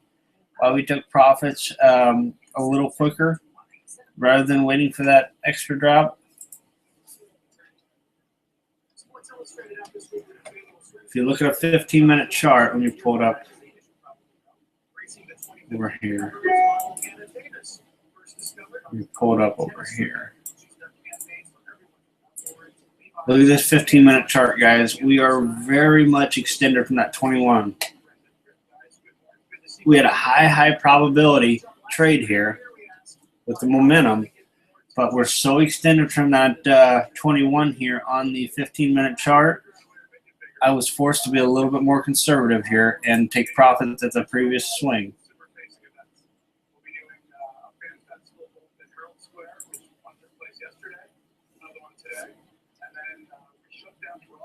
So we're getting a little bit extended here. I'm probably not going to get as aggressive here.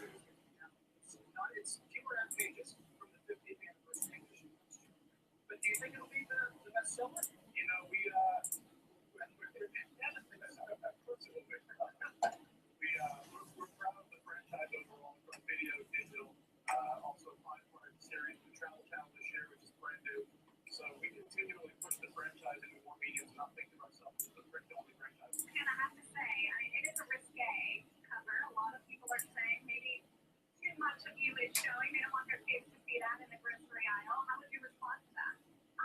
I think every year, Sports Illustrated, like you said, they try to do something a little bit different. And I've been saying that this is the year of the torso. And I think everyone's talking about what you can't see in the picture. So that to me is odd. You can't see anything. So do you take it so seriously? You're on the shoot, right? I mean, you're taking hundreds of photos.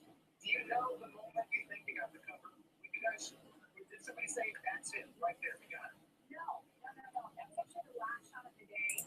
I've been riding horses. I was on a farm in Tennessee. And normally covers are shot on the beach. So I, by no means, thought I was getting the cover. I was quite sweaty in that picture, but I had a lot of help hair and makeup wise to get me ready right before. Brendan, I know Anna told Matt Lauer that the media is making it out to be more dogged than ever before. When the line goes this far, what's left in subsequent years? We've been doing this for 51 years, and for all 51 covers, people have various opinions of the cover, and we're comfortable with that. We're okay with that. All right. Oh.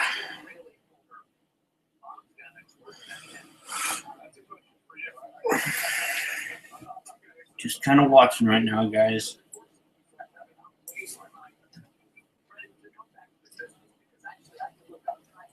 Just kind of watching here, guys.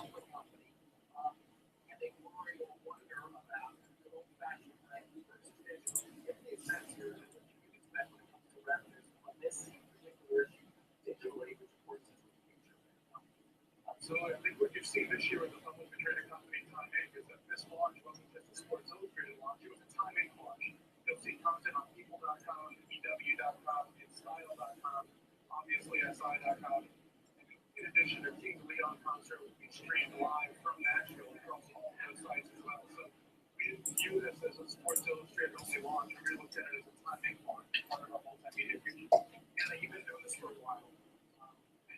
You're not that old, obviously, but how has modeling changed? We talk about the digital world with Brendan all the time. But does it feel different in your line more?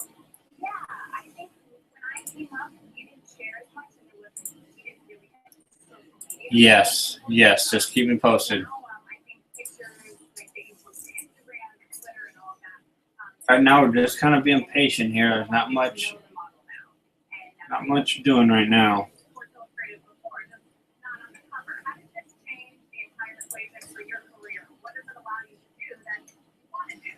I'll look for a bigger pullback here towards them 92s.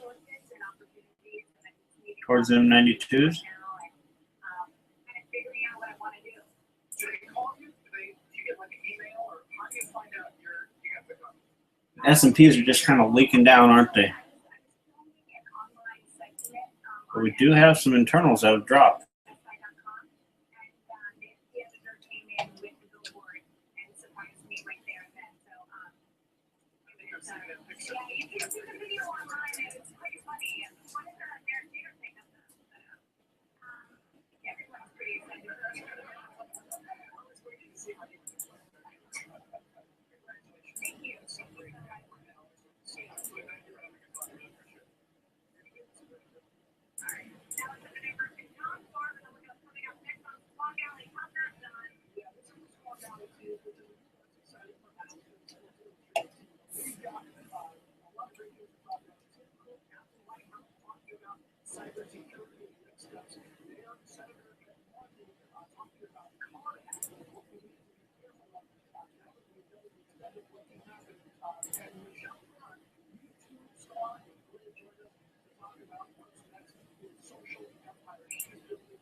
There we go.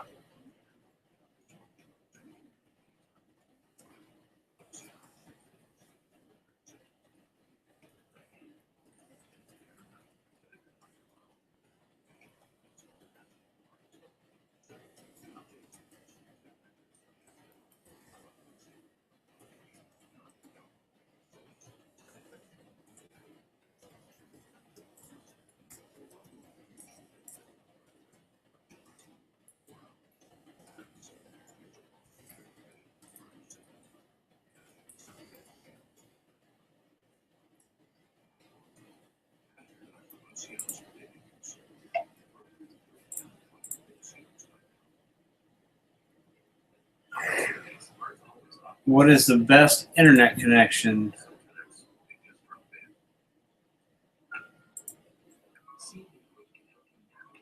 You asking how many megs? I think it depends on what you're running. I run a little bit more. I actually have 50 download and 5 upload. That is more than enough for what you need.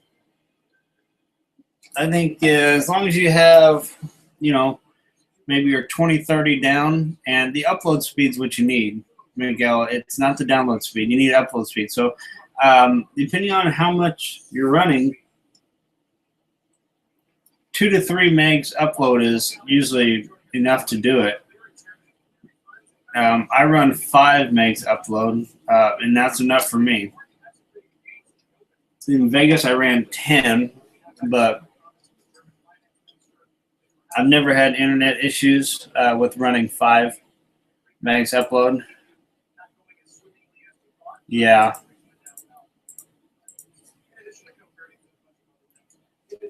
Most traders, yeah, we're in the U.S. Yeah, it may be slower there in Costa Rica, but I'm not really familiar how much you can get over there. But if you can get 2 megs upload, you should be able to run everything. The reason I need so much is because GoToWebinar takes up a ton.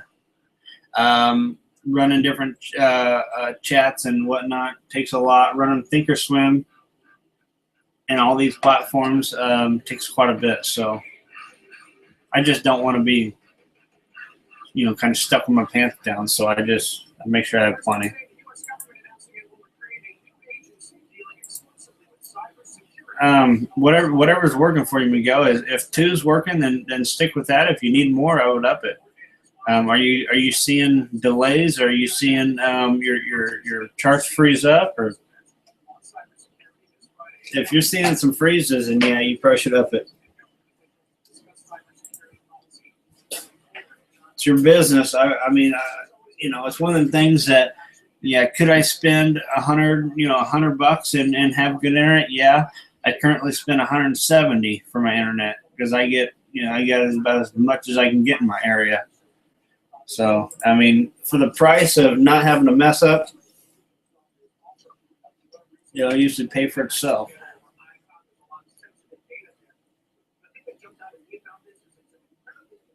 There you go. We go.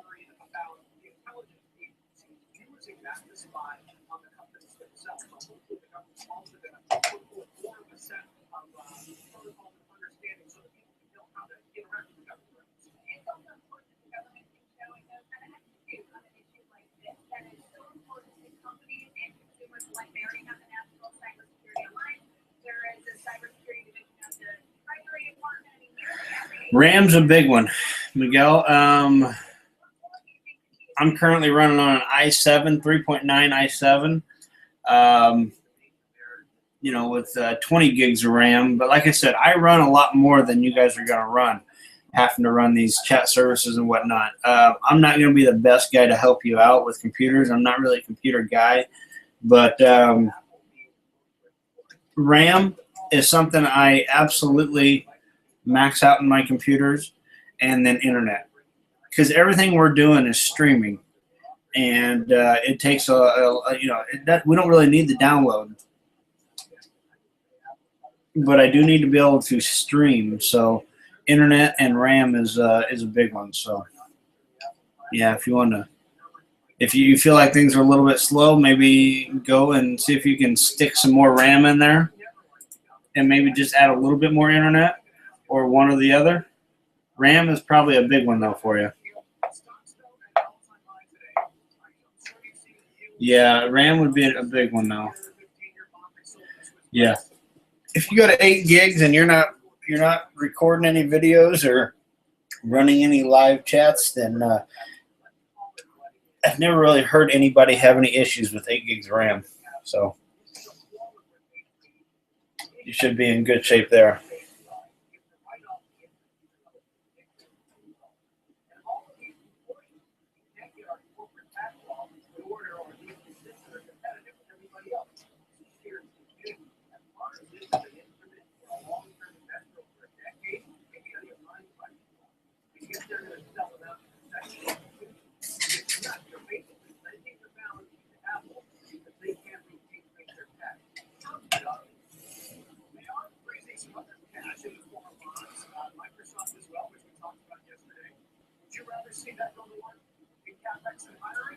How do I do what on volume?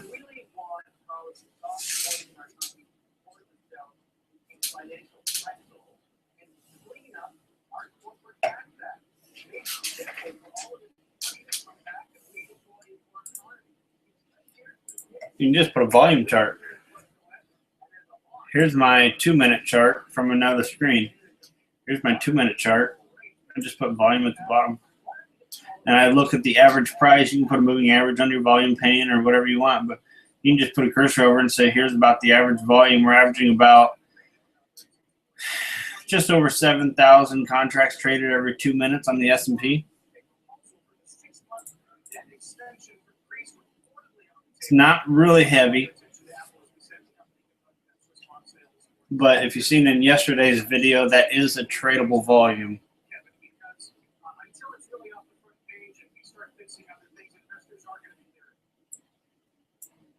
I have a different opinion about grades than and with all due respect to Greek people, I lived a portion of my youth with my very familiar with the Greek economy, Greek people, wonderful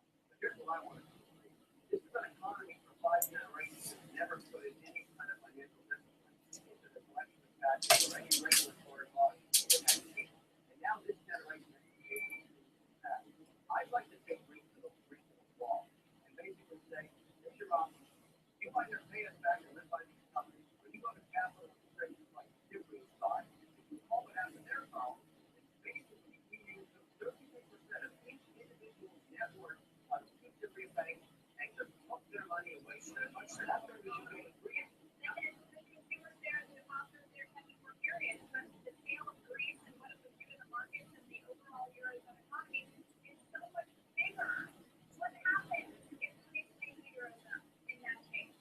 I think it's a good thing to actually set up a mechanism to let them leave the Arizona if it wants to. And as far as the example of Spain and Italy, they should look at what's going to happen in Greece, which is only the size of the Things have kind of quiet down here, haven't they, guys, here on the indexes?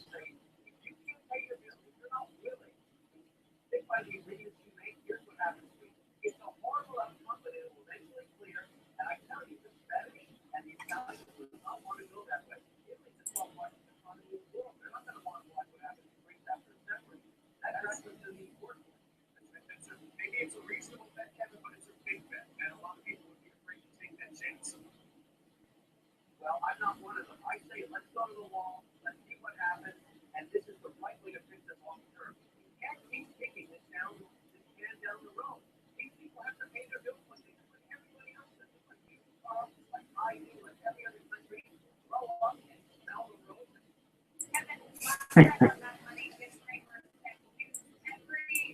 Any questions at this point, guys? What we're looking for? Any questions right now?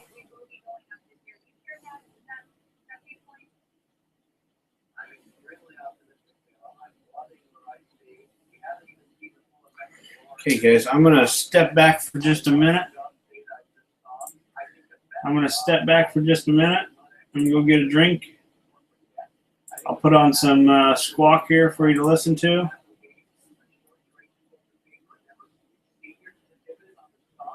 Once again, I'm an outright 6.5 for the now for you. Kind of thin here now. We've got a little mark here now for you. I'm a 6.5 for the down, and that's 7 if it now for you. Many if it down, and that's 7.5 here now. I got a little. All right, guys, I'll be back here in just a few minutes. 7 if it now for you. Many if it down, and a half.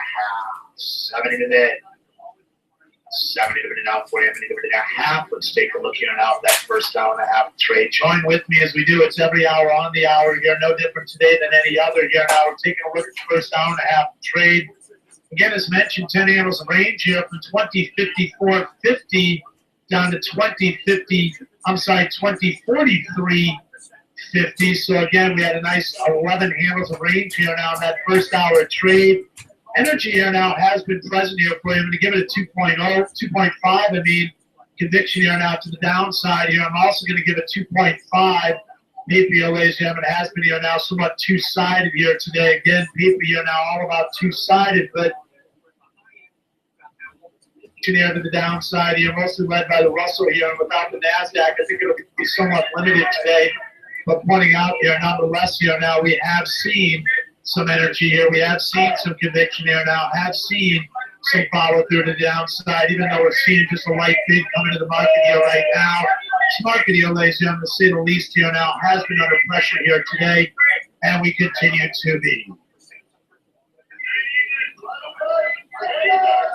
8 up and down, I'm at 9 in here now once again. I'm an outright it up and out for him, 9 even now coming in here now once again. I'm at 9 even 9 half. 9 even now for it. So locals here now, we're 9 even down half. Local here now on the small sides here once again. I'm a 9 half and down in the middle. 9 half and now for you, kind of thin here now. Once again, I'm a 9 half and now for you, kind of thin here now. I'm an even now comes in here now. I'm an even now in the middle half. Once again here now, I'm an even now for you. Local here, I'm an 20 here now. I'm an 80. Again here now, I'm an 20 now fading out here now. I'm an even now in the middle half. Obey. Lowest point here now, we're 9 half and now for you once again. I'm a 9 half and now. I'm an even here now. We're both markets here now. We're 9 half and now fades here now. We're 9 half full half. Oh, even now for you. So both is on this here now. I'm an even now in the middle half. Once again, I'm an even bid. Oh, even now for you. I'm an even now in the middle half. I do have locals here now on both sides here on this here, and it's just a bit of a chop right now at this point. Again, off the low prints here, mostly bid by NASDAQ here, now off lows here. Notice here the bonds coming off those highs. I think that was a bit of a tell here once again that the, again here, the bonds coming off highs here now. limited to the downside without the NASDAQ. We've been pointing that out here. That continues to be the case here now, as has been again here now, somewhat limited to the downside without the NASDAQ. We're 9.5 minutes out of it all. 9.5 minutes out for you. This is a locals here now. We're 9.5 minutes out for you. Kind of thin here now. This is a locals here now. On this one, 9.5 minutes out of it all. 49.5 minutes out for you. Just a bit of a chop here now. We're going to have European markets here, which will be closing here now in about 30 minutes here. Make that about 20 minutes here now. The DAX definitely trimmed some of those gains that they were seeing here now. The DAX here right now, positive here now, only by 31. Remember, we had triple-digit gains here this morning in the DAX earlier. Right now, as I mentioned here, ladies and gentlemen, the DAX here now are positive on the day here, still holding on to positive territory. But again here now, I do want to point out here, ladies and gentlemen, the DAX here now are off upper levels here now. And if you take a look, they're only up by 30 right now. FTSE's down by 32. So your DAX here, ladies and gentlemen, have trimmed some of the gains. Positive by 30 only. FTSE is down by 30. They've added to the losses there. Route right here now. Route right 9.5 fitted on them at 0. Once again here now, 49.5 fitted on them at 980. 9.5 fitted on them at 980 here now. These are locals here now at 9.5 on the 920. But now small people here now for you once again on the 920 video now at 980. 920 minute out for you once again on the 20 video now at 980. I'm a 49.20 there. 20 minute out of that 9.5 here now. Paper here now is your video now for you once again here now. Paper here now is your video now with 49.20 minute out pulling and trading. Local sell here now to a right video now. Paper here now on the video now 49.20 level. Local sell goes. I'm a 90 minute out of that 9.5 once again. 90 minute out 920 video now to that 980. I'm a 920 bid. 20 minute now fades out, and 30 minute now for it. So locals here now, we're 90 minute down at 9.5. Once again, 9's for it. I'm going to down for the now for you. Press here now, and down for the down at 9. They down for the now for you, kind of fit for the now for it. So locals for 90 minute now for you. Just a bit of a chop at 9.5 here now. Once again, I'm 90 minute down at 9.5. We got locals here now for both sides.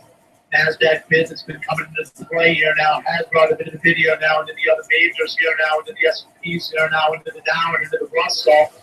Crude here now is bouncing a bit on lows here now. Once again, crude here, ladies and gentlemen, bouncing a bit on the lows here now. Let's take a look at crude here now. Again here now, let's take a quick look here now at crude for you. So if you've been noticing here now, crude here has been here now watching migration of value to the downside here. The balance that I have formed here right now in the chart actually coincides with that balance we were talking about from earlier this morning, the 47 to the 55 area. So again here now, that is here, it has been and continues to be that balance here we were talking about here now earlier this morning. But if you take a look here now at the crude here, you're going to notice here now on the more intraday aspect of this market here now, we did see a balance here, ladies and gentlemen, that formed here right around this 52 area. And then again here, you saw another one that was short-lived. It formed right around 51.85. Another one that formed around the 51.50 level. And right now, you can see balance forming here right around 51 even. So we're going to be keeping an eye on the lows of the crude here. We'll also be watching here, ladies and gentlemen. We'll also be watching here now this 51.26 level. Again here now. So you're going to be keeping an eye here now on the crude. We're watching here now crude. Let's take some notes here now. Let's document this discussion here now. Again, we have been watching here now crude.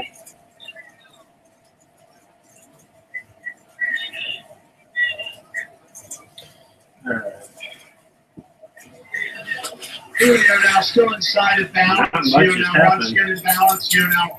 Not much has happened since then, huh? Coming back towards them 92s. What's this market going to do? Interesting in the S&Ps as well. It'll be a play off of that previous day's high.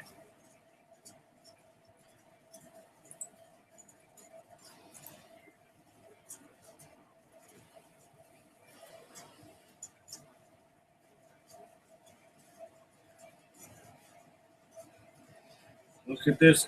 Look at these markets. I'm going to look to short this. I'm going to look to short this, guys. Sorry to get just so quick. I'm going to look to short this here at the 91.9s. I'll go for the 91.8s.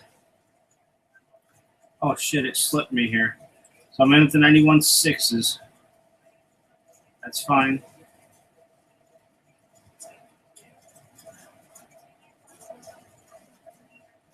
We got a little slippage here. Let's see if we can get some sell-off here.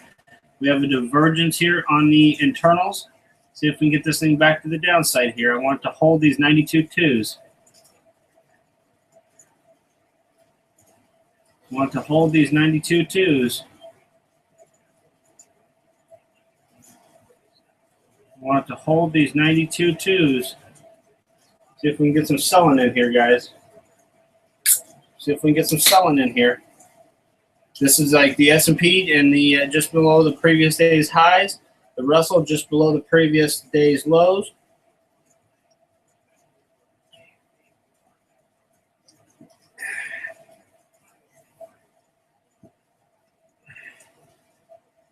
Didn't get the price I wanted, but let's see if we can get some drop here. See if we can get this thing to drop. We're getting some selling here. Got a little divergence here. Came back, tested our resistance area. See if we can get some selling here.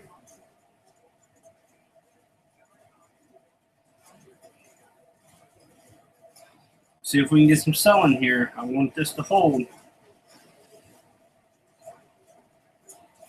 If not, I'm protected. I'm protected, bud.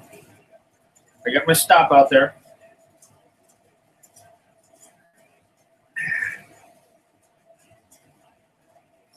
Yep, I have my stop out there. If it wants to pop higher, I'll just take a stop. I'm out. All right, that was not what I was looking for. Okay. You weren't able to get into that? Well, probably a good thing. Probably a good thing, man.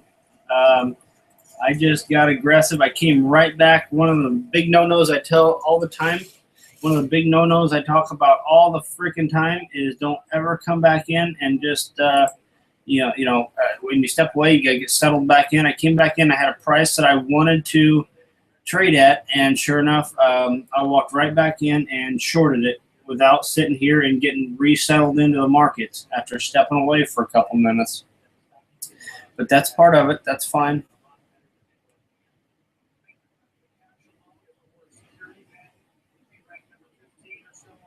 Yep, we had a little bit of a divergence here as we were pushing higher. We had higher prices, but we actually, at the time, we had lower indications, but we've popped up since then. As you can see, we've popped up since then. So just watching here patiently, guys.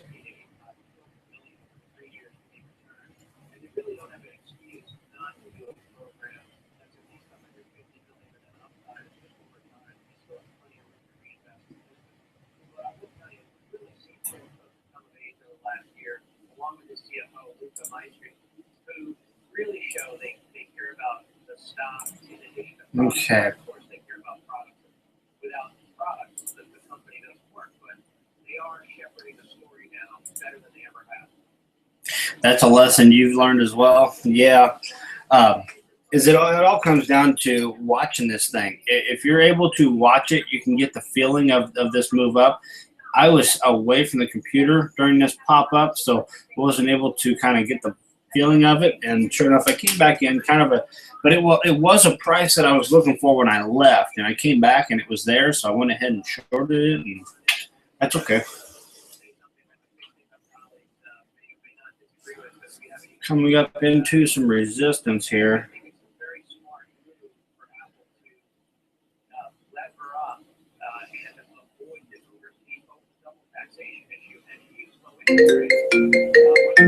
Sorry about that, guys.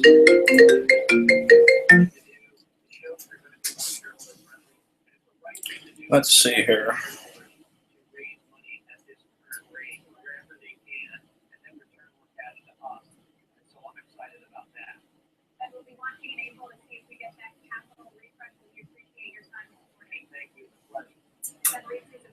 No, I'm just waiting patiently here.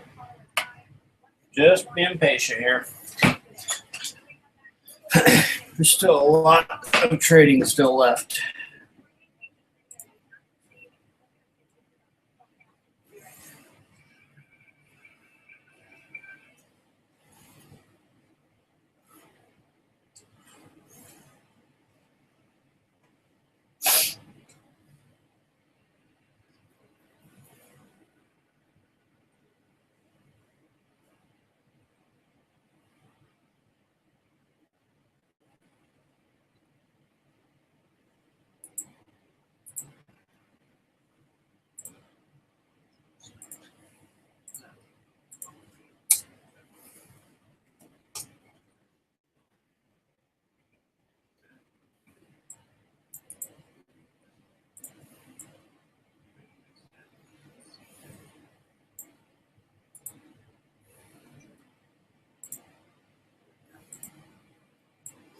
Are there any questions, guys?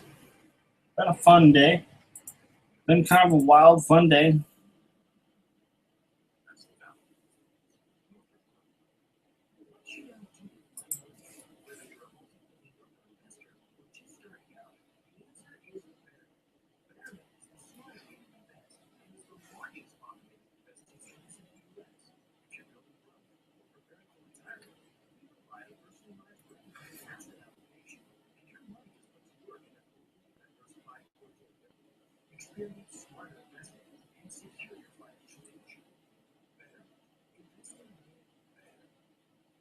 Quicker like using trade stations. Some guys, they like to watch everything instead of your multi-monitors, watching futures and you roll oil and you're just scooping back and forth. Water goes up, zero goes up, and you trade. You got your entry, you got your stop loss, that one thing, and then trade for yourself as you look at something else. That constant style trading is there.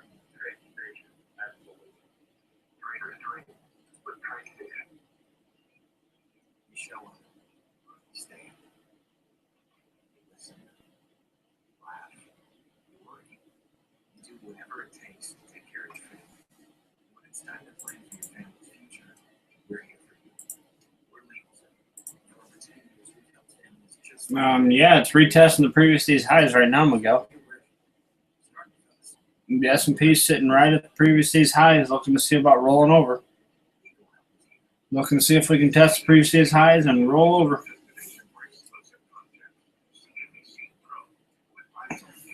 Maybe I should have taken the S&Ps instead of the Russell. It was either short the Russells here at the lows or the S&Ps at their highs. S&P are still holding their highs at this point. Still holding their highs. Oops.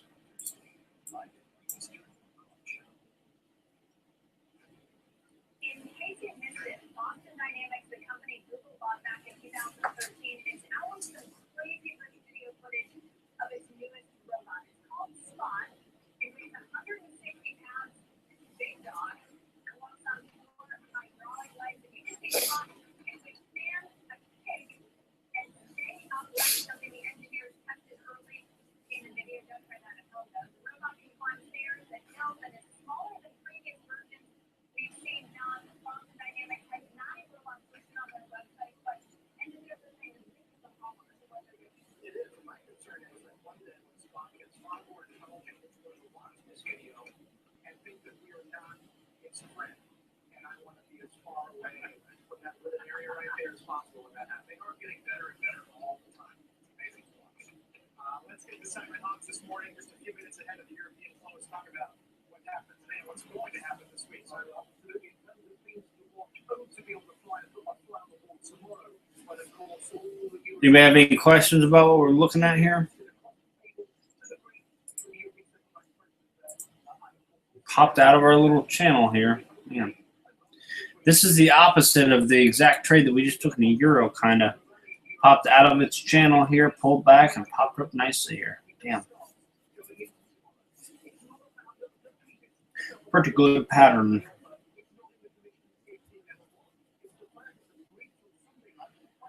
Very interesting day, guys. I'm curious if we can get some selling this afternoon, or are we going to slowly leak back higher?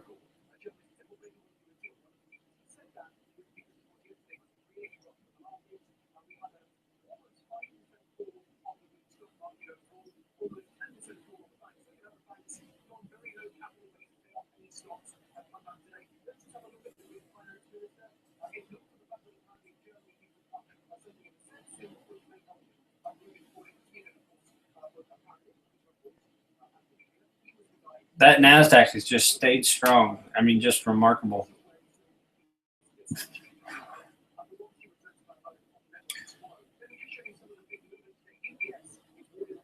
Just remarkable.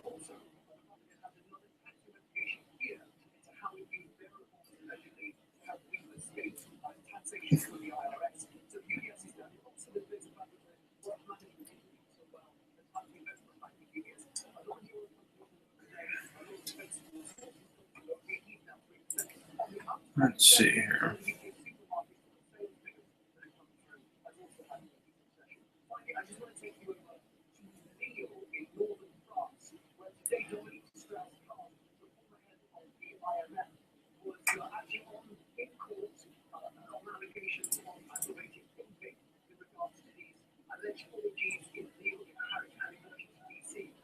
What do you mean the utility with it? I'm not sure what that means. Here you go.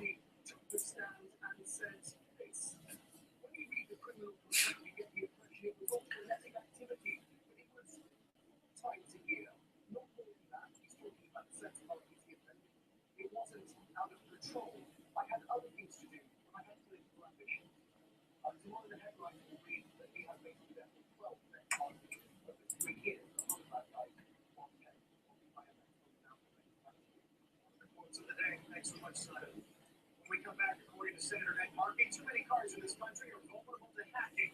So what can companies do to make sure they're protected? You asking what the tick is?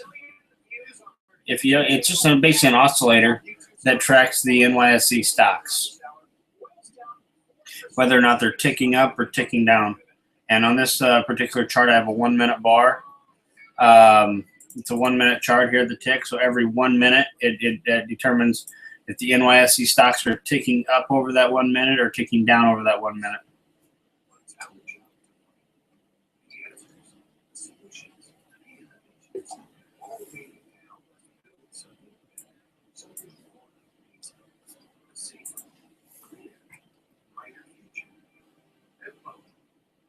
That's what he's all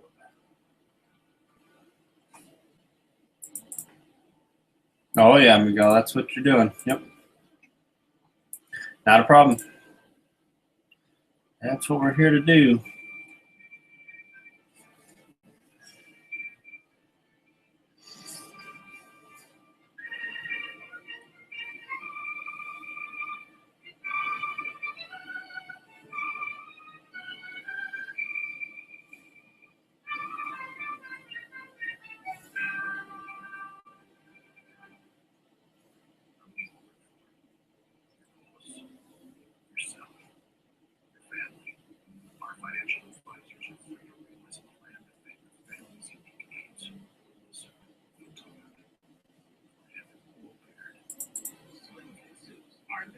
I'm always looking at it.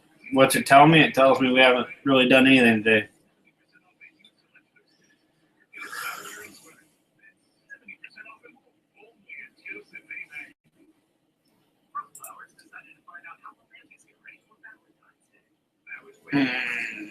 Euro is just stuck in a range here, guys. I mean, just stuck in a range here.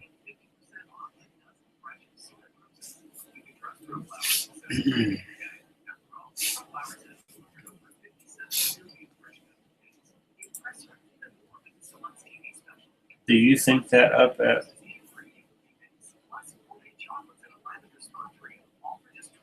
I don't know what you mean by that up at. I don't know what you mean by that.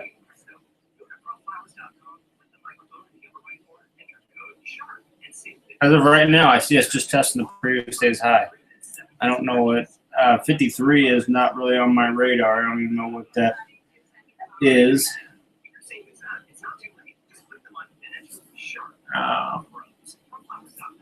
I'm not sure what 53 is. It's just a level. Is it a resistance on your chart? I don't see it resistance anywhere. I don't have any swing at 53, so I'm not sure. I have a swing at 52. I have a swing up here at 53, 754. I'm not sure. I would be more focused on these 51.75s being the previous day's highs, far more important than any intraday swing.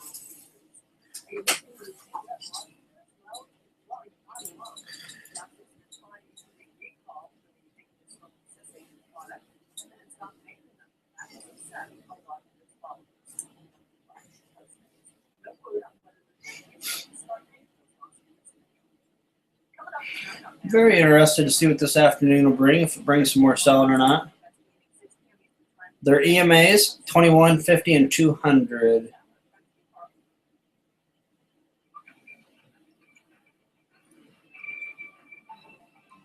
Yeah. 21, 50, and 200.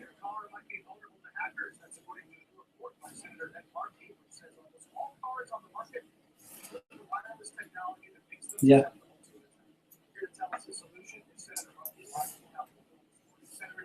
All right.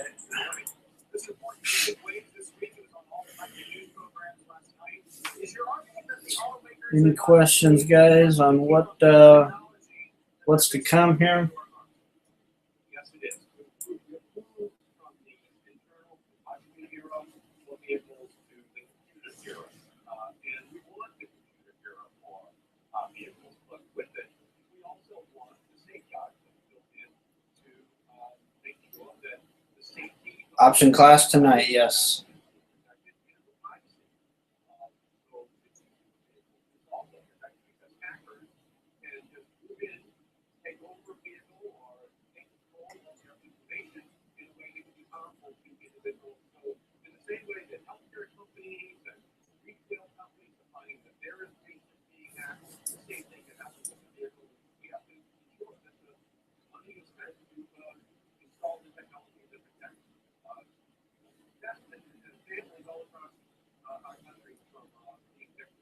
So, Senator, what's the solution here for physical dangers? We have the NTSB, we have crash tests, we need to have tests for cars now.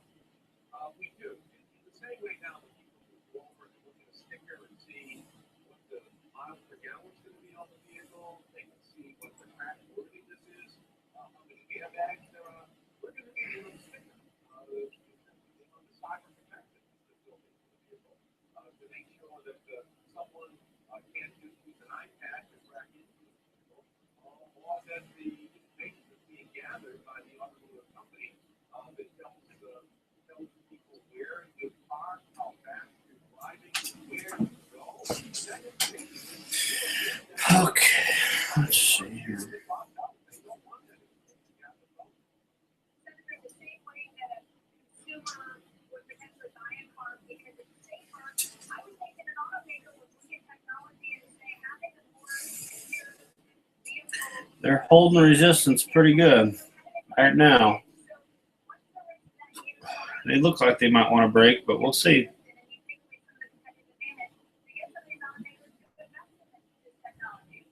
Well, history says that the automotive industry fought mandatory seatbelts. They fought mandatory airbags. They fought mandatory economy standards. I think it's just the opposite in terms of what the likely response is. I think they need a uniform requirement, and then every company would have to meet it.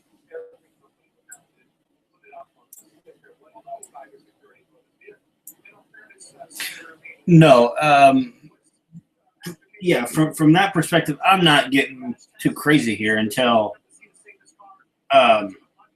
we get out of this range on the daily chart. I mean, we've been in this range since November, so we're building up a really nice little burst of energy here.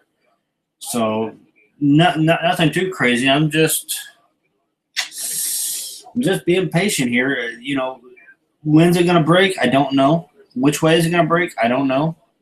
I think we could pop higher and then eventually, you know, pull back, or we could break down from here.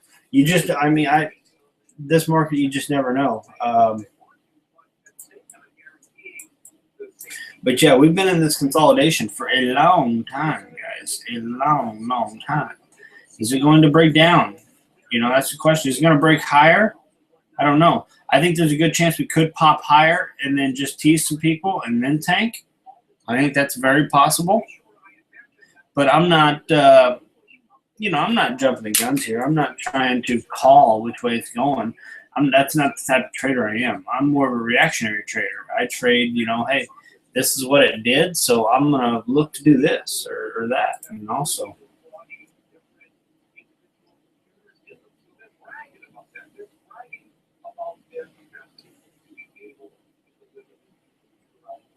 Definitely got another pop to the downside here on gold.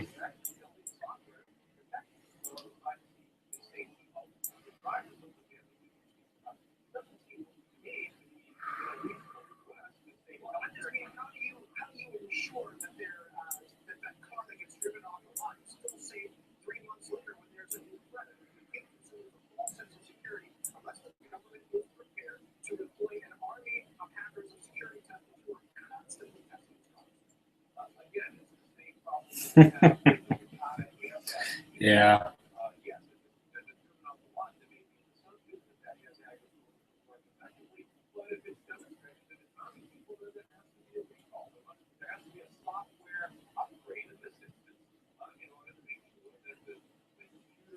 Keep up the good work. I'm glad you made some money, man. That's great.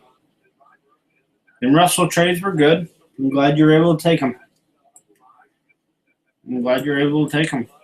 That's good. Just keep on taking them, and if you can learn something from them, then awesome. And see if you can, just keep on getting some good practice out of it. If you can make some money along the way, that's what you're here for. Pick out some good, high-quality trade setups, manage them to however you're comfortable, and then go from there.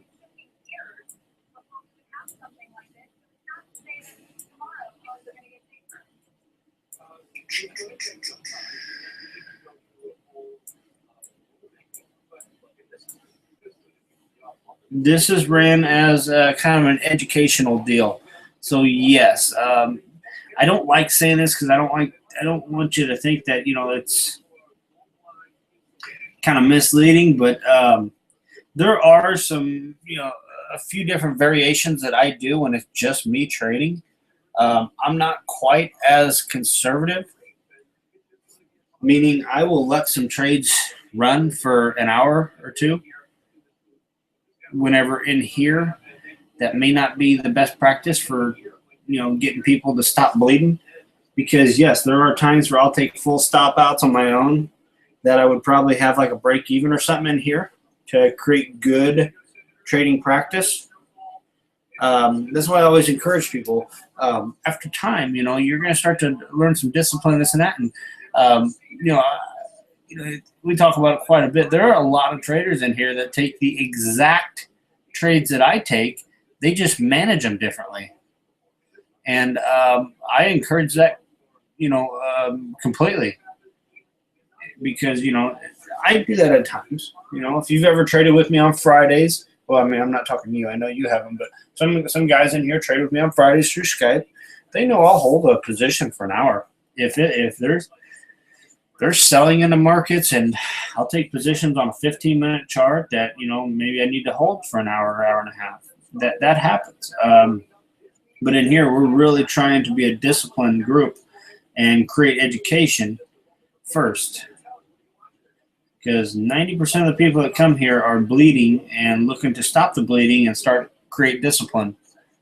So I like to continue to trade in here. This will always be a trading room per se. But it's a lot of it's built around education and the process. You're welcome. You're welcome.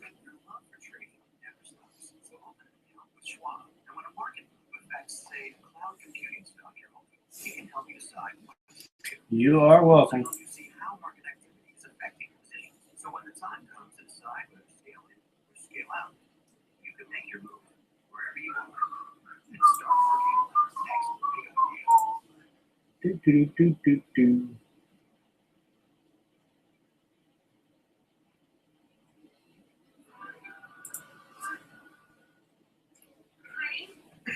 And there's just not much movement in some of these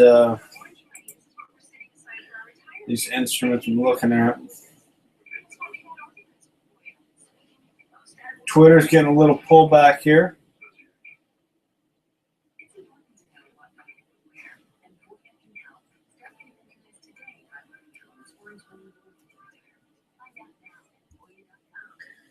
Twitter's getting a little pullback here.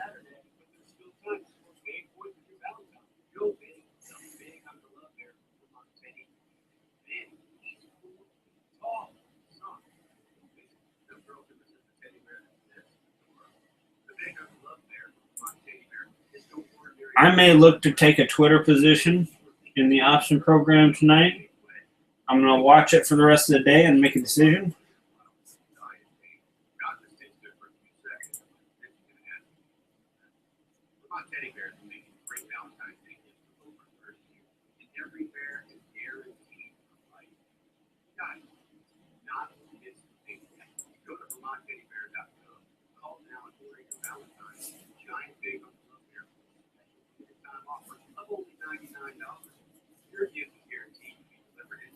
All right, Dow's back at the previous day's highs now. Just kind of lingering here, guys, aren't we? Look at these Dows. Back at the previous day's highs. Just kind of lingering here.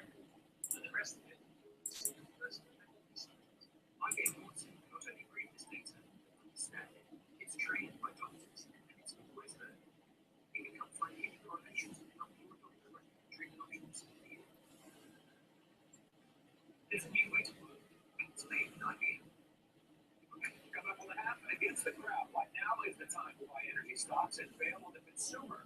That is the call from one top strategist that we're going to debate coming up. Plus, do some CEOs deserve a break?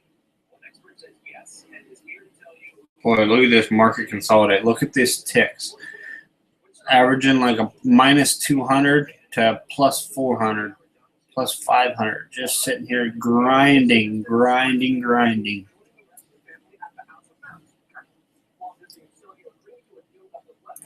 Yep, grinding. We just, it's the same thing we discussed, whether last week, but I don't remember. He's asking about the earnings plays and then trading, the week or two after an earning play, after a big gap. And that's exactly what I'm talking about.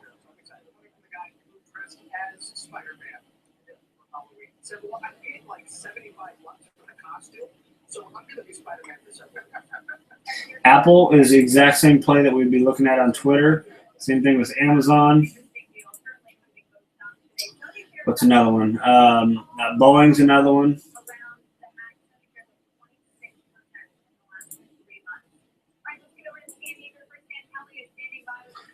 The opposite way, Chipotle Grill to the downside. So.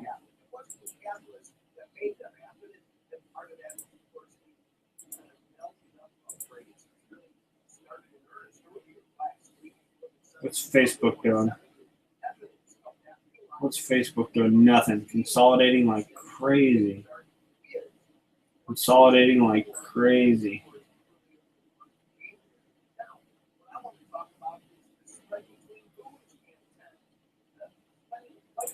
What's LinkedIn doing? LinkedIn, wow, that's a beautiful chart. LinkedIn. Social medias, they crushed it, didn't they? Yeah, I may look at a Twitter position this afternoon.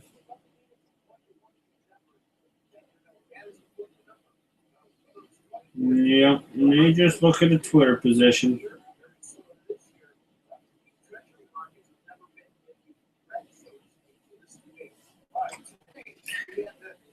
I'm going to do my homework, but you may hear me say the word Twitter a few times in the options class tonight.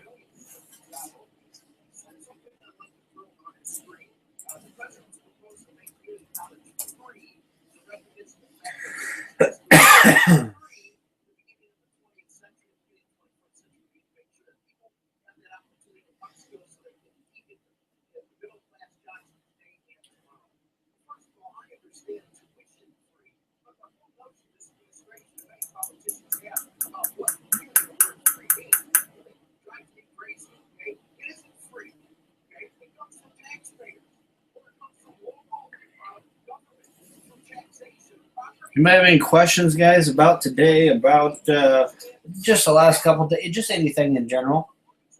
Anything at all?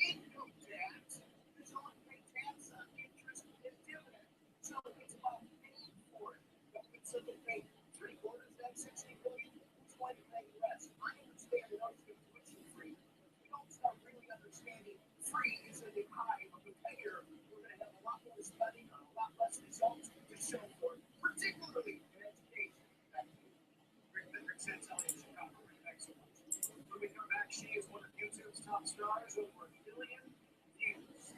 Counting on her personal channel, YouTube's own Michelle Fawn is going to join us at Post 9 in a moment with the Dow at 75.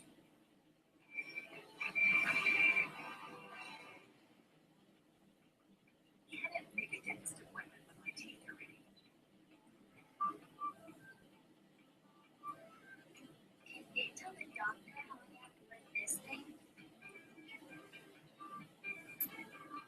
I told the flight attendant that he's not moving me this time.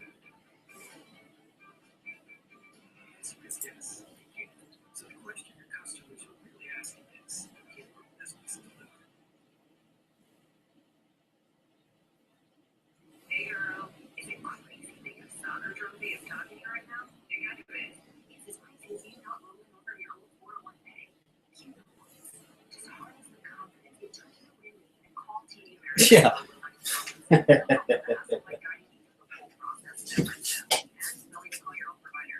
Okay. Turned a little bit slow on us, didn't it, guys? Got a little bit slow here. Looking at some volume, we're talking down around, averaging about, just under 6,000 contracts every 2 minutes, down to like 4,000 contracts every 2 minutes. So volume's pretty soft right now. Volume's pretty soft right now.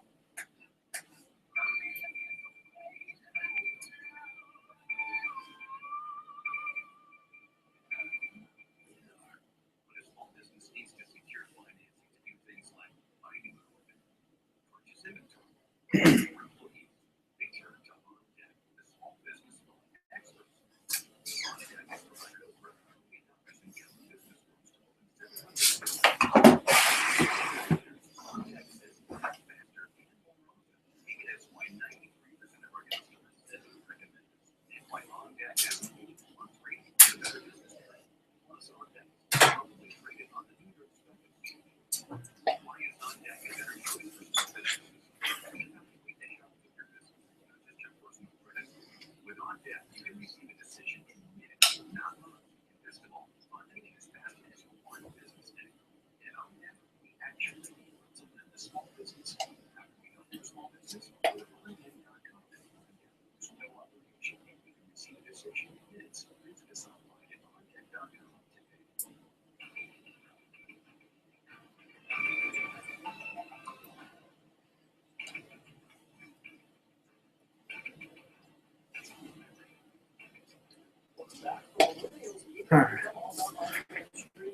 Just looking over some stocks right now, managing some of my swing positions in the downtime here.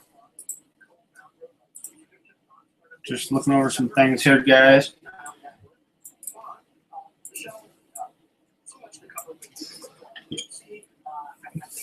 Okay, I got a pretty full afternoon, bud. But if I'm on Skype, hit me up. I'm going to step away for about 2 hours here during lunch. I'm going to lay some trim in the baby's room. But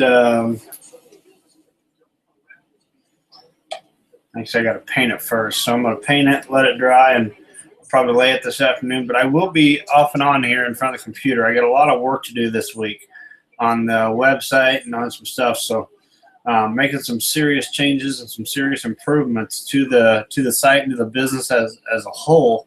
So I do need to put a lot of time in. So there's a good chance I'll be here. So go ahead and send me a message. If not, I'll see it on my phone, and I'll come back to the computer. But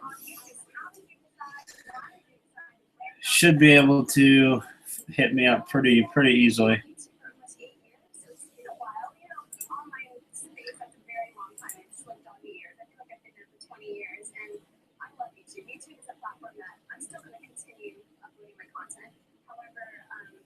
I wanted to also expand my business and try other things and not just focus on YouTube, but launch other businesses that are outside of YouTube. Still using YouTube as a place for me to upload my content because that's where a lot of my subscribers are. Is there any other platform that you think is competitive or that you might start migrating to if YouTube starts to outlive its usefulness? Well, to be honest with you, I go wherever my subscribers and my community is. So if they're on another platform, I'll go there too.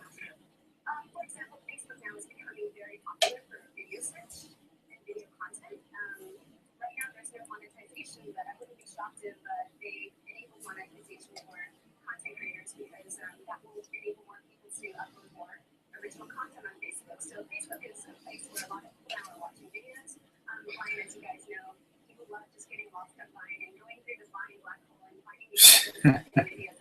No, they turned the markets off. It is quiet as can be. Still watching this Euro a little bit. I'm done with that though for the day.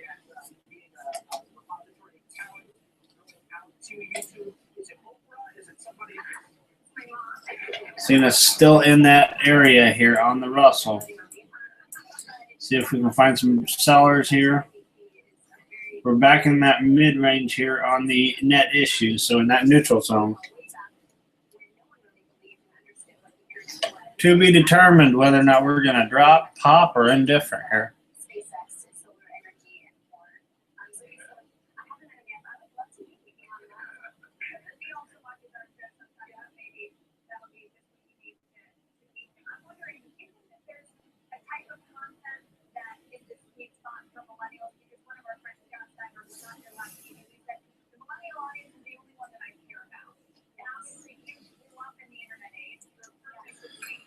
Okay. They want to consume content that they can relate to and something that they can connect to. It's not like stuff that you would see that is overly produced or underproduced. It has nothing to do with production. It's all about that connection, having that two-way dialogue and relationship. So this is millennials, they want to be spoken to, they want to be heard, and they also want to have that dialogue. What if Macy's came to explore? Macy's just going to Oh, it is. I think Macy's.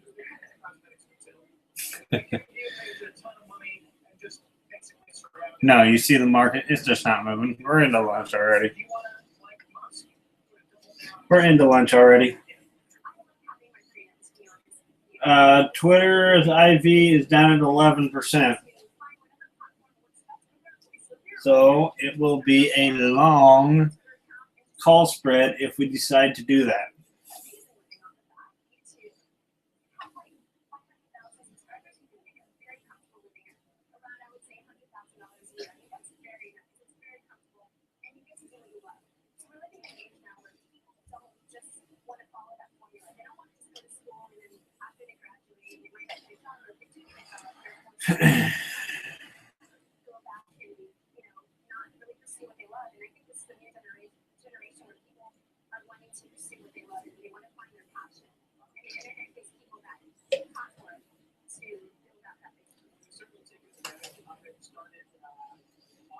Okay.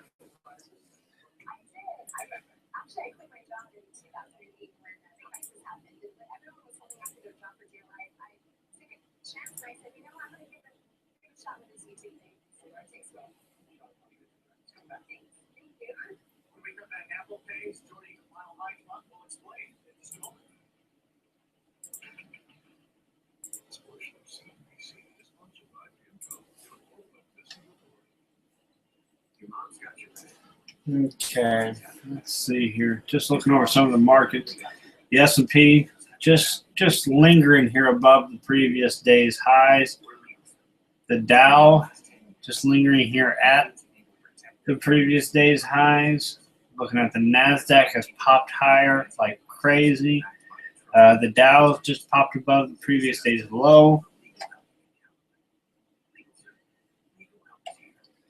Stuck right in that range there on the Dow here, this midsection here, this resistance that we see. So let's see if it attracts some sellers into these indexes, or are they going to keep on following these NASDAQs higher?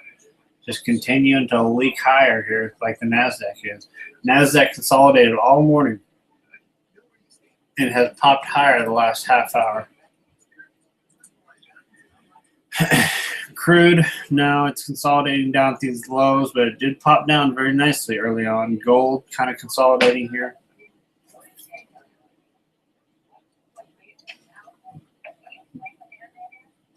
One thing I would bring to your attention, we are dropping here on the VIX. So if that continues, you'll see markets push higher. But if it holds right here, you could see markets roll over.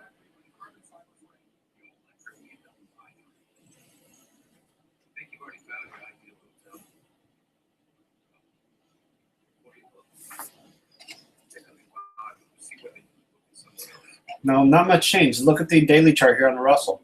Big doji. Nothing for us to get too crazy about here. Plus, we're still at some resistance here. So we're not getting too crazy here.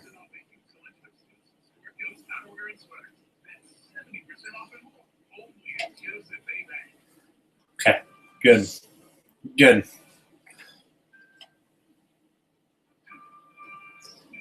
Good.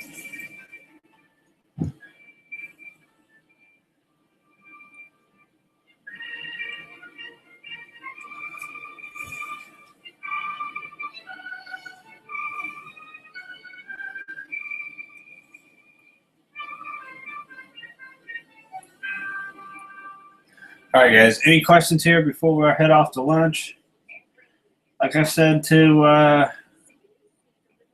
don't know who that even was, but I'll be back here in a little bit, guys. So you can go ahead and send me emails if you want. I'll get back to you. If not, slow morning, but yet still was able to take on some really nice trades here in the Russell. Okay, guys. So good morning. A little bit slow later on, so hopefully we can pick up some of that action here going into tomorrow. But anywho, good morning. You guys get a hold of me if you need anything. If not, I'll see some of you tonight in options class, and I'll see the rest of you back here first thing in the morning.